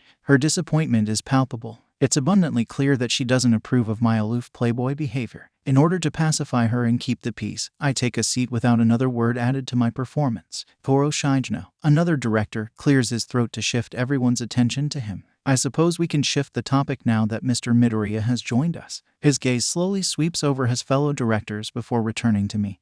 We're very pleased that you've decided to devote your energies to charity work. Not only does it put the best public face on all of our activities, it's also closely in line with what your father would have wanted. Mr. Shijno sounds sincere, but I know that most of the directors actually look upon my charity work and extravagant society functions or huge donations as a ball and chain. Despite the tax deductions, unnecessary expenditures that could have been used to build new factories or provide bonuses to management are considered a nuisance. Nevertheless, the directors continue to allow me to manage my charities without complaint, as if they're throwing me a bone. I'll expect to see some of you attend a charity gala one of these days too. I take a verbal jab at them before turning it into a flippant suggestion. Draw straws if you have to. You know you have our full support for your humanitarian activities. Shijno says in an irritatingly sycophantic tone to mollify me. In any case, you are the best spokesman for the company, Mr. Midoriya. I suppose I am. I lift my chin like the praise is going to my head. And it's a full-time job. That makes for my cue to summon a reason for slipping away just as quickly as I had arrived. Speaking of which, I have matters to attend to in my office. You know where to find it if you need me. I say, knowing full well that none of them would actually bother to do so, unless there's something else you wish to discuss. No, that should conclude everything on your part, Shijno says despite me not having actually contributed anything to the meeting. He and everyone else are just happy to get rid of me. We'll notify you if anything else comes up, he adds as an afterthought. By email, Zoldyck makes a snide remark before quickly covering it up with an excuse as not to disturb you in your office. I stand up from my seat with a hum and a nod. You've got a point. I should give you a raise. And try not to laugh at the humor of humoring her. She buys the act completely. Her smug smile tells me that she's pleased with herself for thinking that she got one over on me. To toy with her some more, I turn my gaze to Yaoyorozu. Oh, and thank you for making this boardroom much more decorative. It needed a flower as beautiful as you are. Yaoyorozu's blush goes from pink to red when I add a wink as a period placement. I doubt Zoldyck's red face is for the same reason though. Once I'm finished there, I make my exit. The elevator that brought me up the tower waits to bring me down to what's beneath. A basement reinforced with metallic alloy akin to the Yakuza's underground base makes up the development studio where support equipment and products alike are created. The one to thank for such inventions currently occupies said space. Her salmon dreadlocks are tied into a ponytail so they don't get in the way. Having grown beyond shoulder length and reached her waist, I had suggested she get it cut, but that would require her actually leaving the development studio for once. A thick welding mask covers her face, but I'm sure it's covered in grease and who knows what else, considering she hasn't left here to shower either. I notice her workshop overalls are tied around her midsection. leaving nothing protective other than a black tank top to stop the sparks from burning her. I know you're trying to look as fatigued as I do, but do you really have to go adding the same amount of burns and scars? I raise my voice to be heard over the blowtorch so that she can become aware of my presence. She can get quite absorbed with her work, so I doubt she would have noticed my arrival at all had I not done so. May Hatsume, inventor extraordinaire, stops welding momentarily to lift up her face mask. I do if it means I'll look as hot as you do with them. The crosshairs within her eyes zoom in to get a better look at my physique thanks to her quirk. She's as shameless as I am, but it has a more teasing nature than flirtatious, I've discovered. When I had first met her, I quickly learned that she's simply oblivious to social cues with no filter to channel her thoughts through her mouth. Hatsume is just an assertive kind of woman. You need to wear your protective gear. I drop the playfulness to fix her with a serious stare nonetheless. She knocks on the welding mask fixed to her head like it's a helmet. I am. See, before taking it off and setting it down on her workstation beside the blowtorch. There's some sort of contraption there too, the trinket that she's building. I'm serious. I return my gaze to her so she can find meaning in those words. Take a break every once in a while. Shower, get cleaned up, eat something. She's close enough that I can place a hand on her shoulder to let her know that I care about her well-being. Take care of yourself so you don't get overworked. She returns the touch with her own, placing a hand against my chest. Though we did sleep together before, hence how she knows about my scars, I know it's meant to be more assuring than affectionate.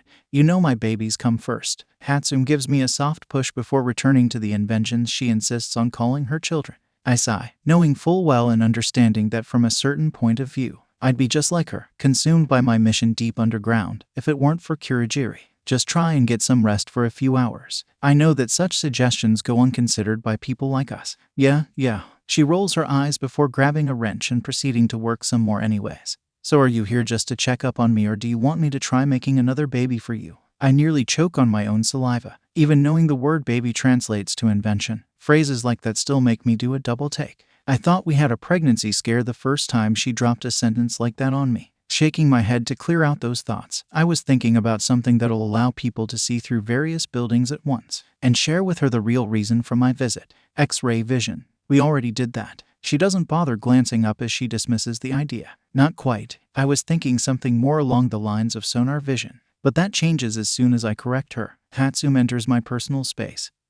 Her breasts pressed against my chest, fast enough to make me believe she has an unregistered teleportation quirk. Echolocation. Like a bat, she excitedly exclaims as she starts to catch on and consider the concept.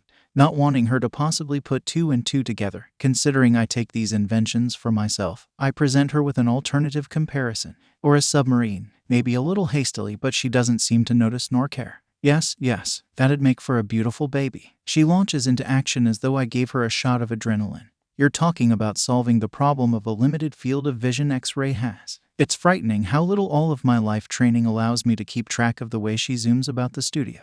I know that she'll make me proud though. She always delivers. The idea came about last night while I was going over Penguin's file on Anarchy. The parade path planned on a map gave no clue as to where on that path Izumi and Toga would strike. My solution was that if need be, when the time comes, I'd be able to see into all the buildings on that path at once. That way they wouldn't be able to hide from me and I'd be able to interfere. I managed to stop Hatsume's trajectory when she attempts to shoot by me again. With her caught in my arms, she looks up at me in confusion. There's no need to be forceful. Instead, I tenderly hold her in place. Rest first, just for a few hours. I mean it. My tone isn't commanding, but it seems to work. She places a hand on my cheek, being just as tender as I am with her. Fine, you're the boss, and I can't help but get lost in the yellow glow of her eyes. The crosshairs lock onto my gaze, fixing themselves there like a scope selecting its target. Even covered in grime, she's beautiful. I'm not interrupting anything, am I? The quiet moment shared between Hatsume and I is broken by a voice that doesn't belong to either of us. When I see a familiar head of green like my own, Tomoko Shirotoko, I jump in surprise. The direction I go in just so happens to be away from Hatsume, separating us from one another. Shirotoko. I lock eyes with her and realize just how similar a shade of yellow hers are with Hatsume's.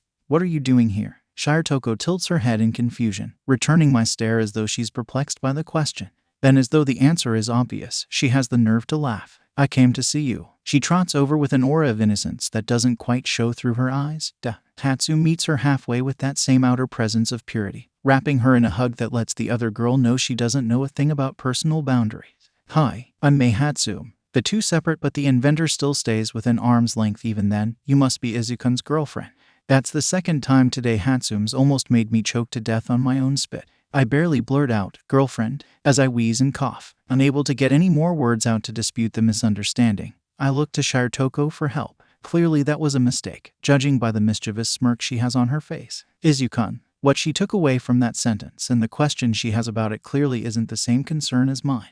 The crosshairs in Hatsume's gaze flicks between the two of us as she tries to read our opposing energies. She hasn't always been the best at reading between the lines or interpreting people's social cues, so I'm grateful when she asks, oh, did I assume wrong? But Shirotoko beats me to the punch when answering her, not at all. That answer more shocking to me than it is to Hatsume. Izuku-kun, that's pretty good. She's enjoying this immensely as she tries to rein in her giggle fits. Mind if I steal that? All right, that's enough. I cut in between them, taking Shirotoko by the arm and leading her away as I glance at Hatsume over my shoulder. Excuse us for a second. I'm aware of how desultory I sound without an excuse or a reason, but I'm grateful knowing that it won't bother Hatsume of all people. She doesn't need to know nor need to be involved with Shirotoko. So I keep my voice to a hoarse but hushed whisper once we get far enough away to ask, why are you really here? The fellow brunette bats her eyelashes. They told me that I'd find you in your office. I guess I shouldn't be surprised to find you down here. Batman's office would be underground like in a cave, right? But I'm in no mood for her goading or teasing. I don't dignify her with a response. I fix her with a glare, one that I hope is as effective without the cowl. I don't release my hold on her nor do I look away until she gives me an actual answer. Sulking, her expression becoming a mow, she surrenders. Okay, fine. But then I see the light in her eyes diminish and I realize it's a mask to hide her actual feelings. She has something serious to tell me. Otherwise, she wouldn't have bothered to come here. I let go of her arm and wait for her to tell me, I'm here to warn you. Warn me. I wouldn't be so intrigued if it weren't for how serious she sounds. Her expression matches her tone now as she explains. Penguin told Toga about your little visit to his casino. She told Koda, and Izumi told you. But I don't need to wait to hear the rest to understand. So what? His offer is off the table now. It's my assumption that Izumi believes I went behind his back. And Shirotoko only confirms those suspicions when she says, I'm trying to convince him to reconsider, but he wasn't very happy. I nod my head to let her know I understand the situation. But even so, I still don't understand why she came here to tell me. I look her in the eyes, wanting to ask what her personal motivation is. I want to know why she sought me out. But instead, I ask, so what's the warning? Penguin hired some assassins. They're coming after you. She breaks eye contact as she murmurs, I just thought I'd let you know to lay low for a while. It's like she can read my mind. I only feel more of an obligation to ask her why she cares to give me a warning now. It's like she's hiding the answer in plain sight. But I don't give in to the allure. It's better that I distance myself. It's better that I take a step back and stand tall. It's better that I continue to glare. We both know I won't do that. It's better that I remember we're on opposite sides. Yeah, she solemnly agrees with a lowered head. When she looks back up, she has an asymmetrical smile. Her yellow eyes have lost their shine completely. I suppose you're right. And I know that she's as somber as I am about the reality of it all. Help me. It comes out of my mouth before I comprehend what it is that I'm saying. Shirotoko looks just as startled as I do by the abruptness of it. I try figuring out what it is that I mean before she can. Am I asking her to help me with the mercenaries? Or am I asking her to fill the hole in my heart? I settle on, help me bring Izumi to his senses. She stares at me in confusion, no, with curiosity. We hold each other's gaze and it makes me believe she may actually help me. But then her asymmetric smile returns. It's faker than all of the fraudulent ones I've used. She says one last thing to me before she turns to leave. Sorry, Bat. And then I watch her walk away. I stand there pondering why she looked so sad. I wonder why she came all the way here just to warn me. Is it something to do with her conscience? Or could it be something else? I stand there mulling it over for a while. Whenever I feel like I'm on the brink of an answer, there's a thought that prevents me from thinking rationally. Hatsume comes up from behind me to say it for me. I like her. All I can do is sigh and begrudgingly agree with her. I wish I couldn't say the same. The black Mazda drives under the speed limit, doing nothing to draw attention. That just makes it easier for me to follow. All that does is simply single it out among the night owls and drunk drivers who haphazardly cut each other off. The blacked-out windows don't make it quite as conspicuous as it'd like to be either.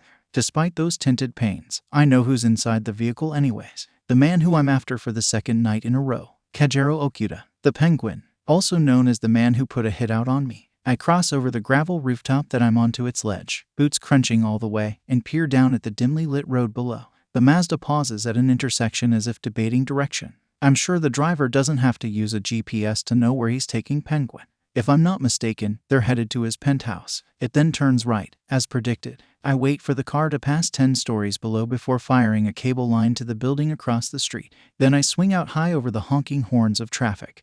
before hitting the roof that's on the opposite side with my feet at just the right angle to minimize the impact. A cold gust of wind ruffles the cape that trails behind me. The chilling sensation is enough to wake me up, heightening my senses and sharpening my focus. The distance between this end of the roof and the next gives me a good enough running start to clear the gap to the following building.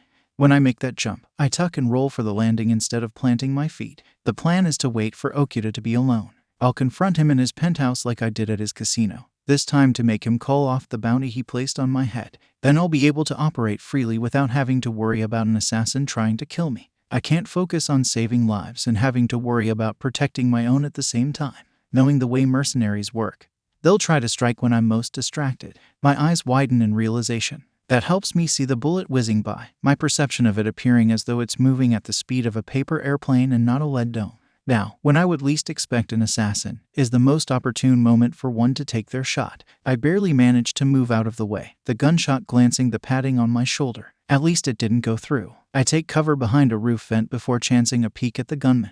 They have turrets miniature enough to be wrist-mounted aimed at me. The muzzle flash from their barrels the last thing I see before having to duck down to avoid being riddled with holes. The shooter has me pinned. I take a moment to berate myself for being so careless. I was so sure of myself that I'd be able to get to Penguin before any of them could get to me that I didn't stop to think some of the hired guns might shadow his movements to protect him. Penguin was the bait to lure me out just as much as he is their client. Times like these are when capes are proven to not have gone out of style. The broad bat-shaped fabric makes for a big target and conceals my body for the most part. Only a few bullets nick me here or there as I leap from the roof vent to throw a batarang at the assassin. The bat-shaped shuriken slices through one of the gunning gauntlets, disabling it. The other continues to fire rounds off though. I have to sprint with my arms raised to cover my exposed jaw, preventing a headshot. A bullet strikes my chest plate instead. The force makes me pivot and I have to lean into the fall so that I can land on my shoulder instead of my back. The mercenary is covered in a dark shade of red, reminding me of Anarchy. An equally scarlet scope covers their left eye. It stares directly into my own. A clear but solid faceplate conceals their expression, but I can see the smug aura radiating from them. It oozes as thick as bloodlust. I realize why when a bullet strikes my forehead. The plating in my cowl cracks and the leather rips as my head snaps backwards due to whiplash. My body rolls and bounces, but I'm already disoriented by the migraine drilling directly into my brain.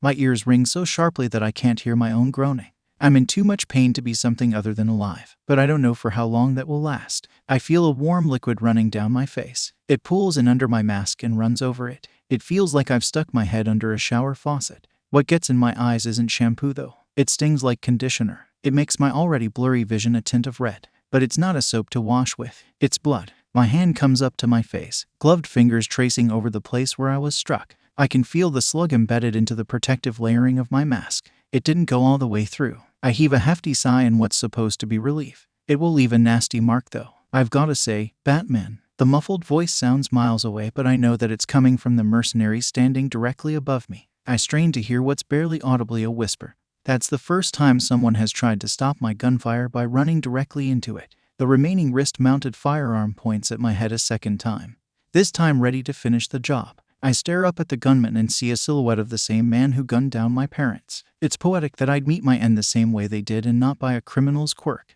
The blurry figure readjusts, and I see the mercenary in red again. I see down the barrel of his specialized gun like I saw down the barrel of the gun that was fired that night long ago. This is not like that night. I'm no longer a defenseless child. I've ascended from that alley. I became something bulletproof. I am vengeance. I am that night. I grab the mercenary by his arm and reposition it so the aim is off. My legs sweep theirs out from under them and I find myself on top of them. The advantage moved to me. I remind them that I'm no victim to gun down. I show them that I'm Batman. And no, the assassin squirms beneath my grip but to no avail. I pry the weaponized gauntlet from their arm and toss it over the rooftop's ledge before reapplying pressure to keep them pinned down. I may have defeated the mercenary, but I don't let my guard down. I've already made that mistake once and it nearly costed me my life. The crimson liquid coating my body like running paint is proof of that. Who are you? I try to mask the pain with my anger so it doesn't show in my voice. The mercenary gives one last effort to try and push me off before doing a poor job of hiding their anxiety with a fake laugh. Tell you what,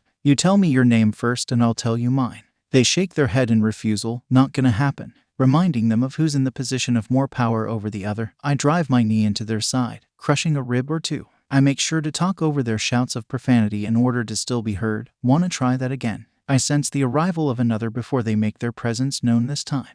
Actually, I think I'd like to give it a try. A razor-toothed dagger aimed for me slices through the air. Before it can cut into me though, I catch it while it's still airborne. When I look up, I see who the blade belongs to. A second mercenary, this one clad in orange and blue body armor much like my own, drops down from a water tower. They've got a distinct hunch despite standing up after the touchdown.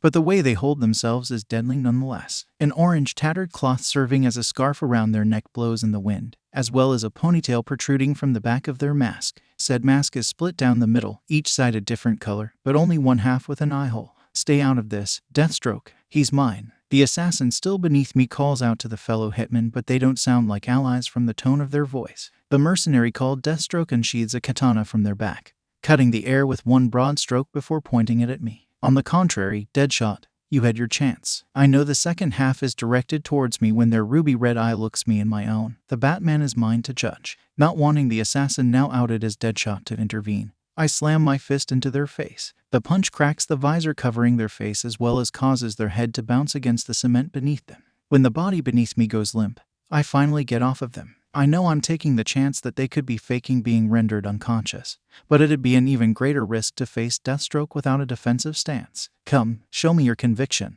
Deathstroke tries goading me. When they see I won't be so easily coerced, they lead the start of our dance with an upward swing of their sword. When I block the long narrow blade with a vambrace, the hired killer comes at me with a sideways kick. I take it in the stomach, grabbing their leg and twisting it, my first attempt to knock them off balance. Deathstroke is a much too proficient fighter to go down so easily. They roll with the movement, twisting their entire body with their leg. The one I don't have a hold of collides with the back of my hand when I prevent it from nailing the side of my head. Deathstroke uses their free hand to brandish a handgun, firing a round off before even sticking the landing. Even point blank, I manage to step aside by some miracle. Then I go for the jugular. Literally, my fingers jut out instead of closing into a fist, jabbing the mercenary in their throat. I'm surprised when they don't stagger or gag by reflex, but instead snatch me by the wrist. With their attention on my hand coordination, I bring a leg up in preparation to land a kick to their head. Again, I'm taken by surprise, not expecting the mercenary to grab my leg as well. Deathstroke gets into a lifting position with the right hand holds before throwing me aside.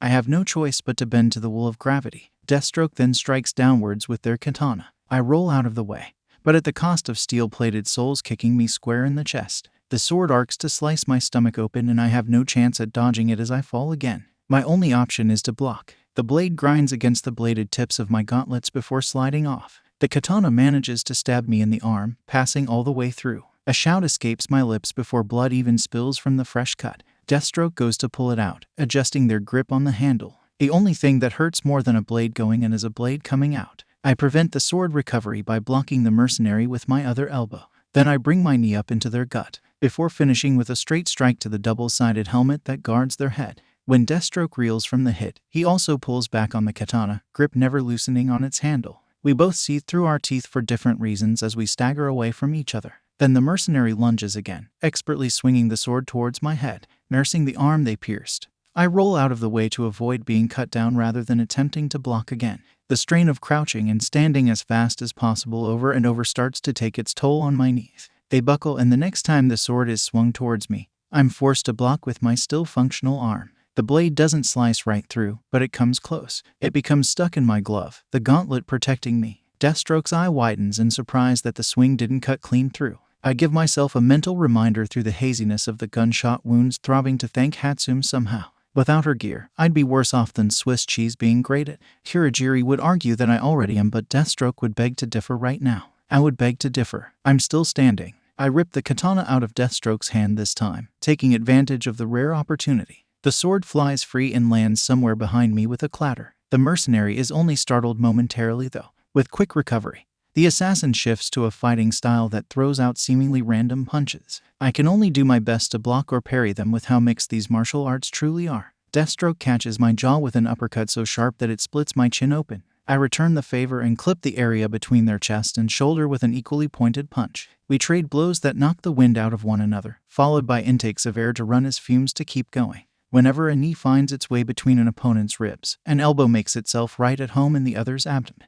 The mercenary then slides a hidden knife out from their sleeve, the blade slipping into their hand for a fatal swipe across the bat insignia on my chest. Before they can follow up with a downward swing, I perform an upward block to send the blade hurtling over our heads. Ignoring the heat blossoming in the newly made cut, I punch Deathstroke in the gut immediately afterwards. There's a sudden rustling behind me, a noise that I almost choose to block out as to not get distracted. I glance behind me anyways though. Good thing too. From the corner of my eye, I see Deadshot stirring from their spot on the roof. Before they can regain consciousness, I backstep with Deathstroke's attacks to get close to them. Then I deliver a backwards kick, hitting the other assassin in the faceplate covering their face. Whether that was wise or not remains to be seen. Deathstroke charges me, but when I brace for a tackle, they jump and use my shoulders as a springboard. The mercenary lands in a roll beside Deadshot. The katana that was discarded earlier just so happens to be in the same spot. With no choice but to assume another fighting stance, I allow myself to groan in aggravation. Deathstroke draws their sword again,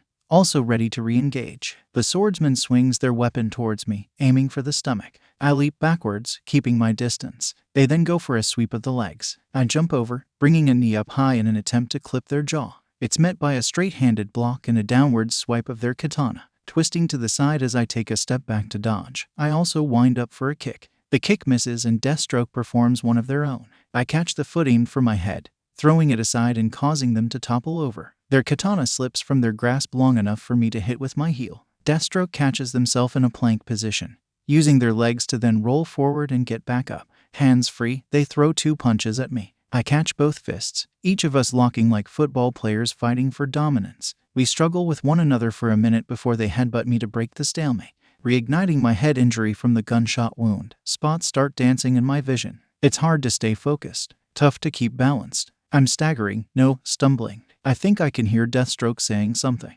Whatever it is, I can't make it out. Why? Closing my eyes oddly mutes the world around me. Fight. I try to speak. I try to say something back, some kind of a retort. The only reply out of my mouth is a dribble of blood, words failing me. Vigilante instead of a hero. I catch bits and pieces of what Deathstroke is saying as I ease in and out of focus, but nothing prepares me for what they do next. They're faster than I can react to. They slam into my midsection, sending the both of us over the rooftop's ledge. We bounce off of a fire escape on the way down before landing hard on the stone waiting at the bottom.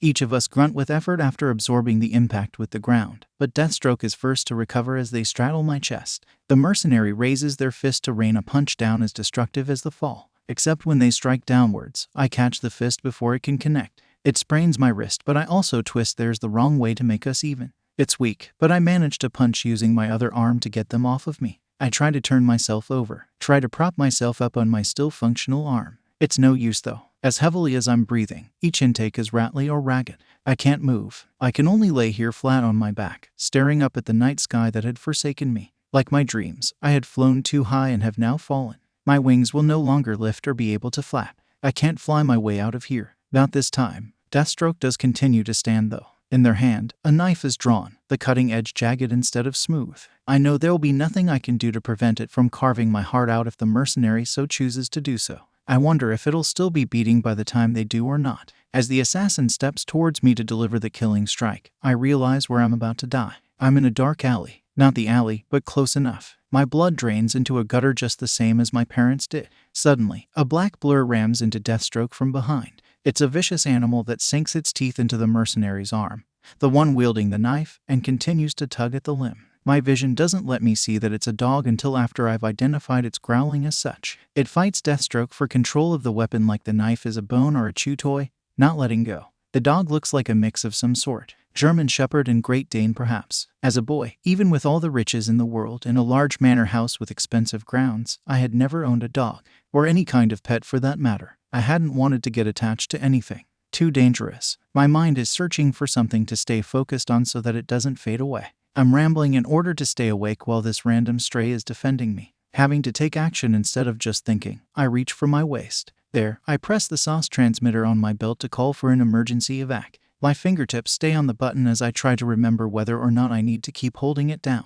Meanwhile, the dog hasn't let go either. We both cling to the chance of survival. Deathstroke has enough trying to fling the dog off and punts it instead, effectively getting it to unclamp its jaws. The canine yelps as it crumples over, losing all of its ability to fight in one strike. The animal whimpers as it meets my gaze, staring at me almost apologetically for not holding off the mercenary for longer. When a purple wisp flares into a burst of flaming fog, I smile to let the dog know that it did more than enough. It stalled the assassin long enough for a warp gate to open. Long enough for a response to my distress call. Kurogiri has arrived. I can finally allow myself to fall into the darkness that's been trying to take me. Kurogiri's portal is one that I can embrace. It's a cool breeze that washes over my skin and not a chill that rattles my bones. It's a darkness that I don't mind being pulled into. As my eyes closed, the last thing they see is the dog sprinting on all fours to follow me into it.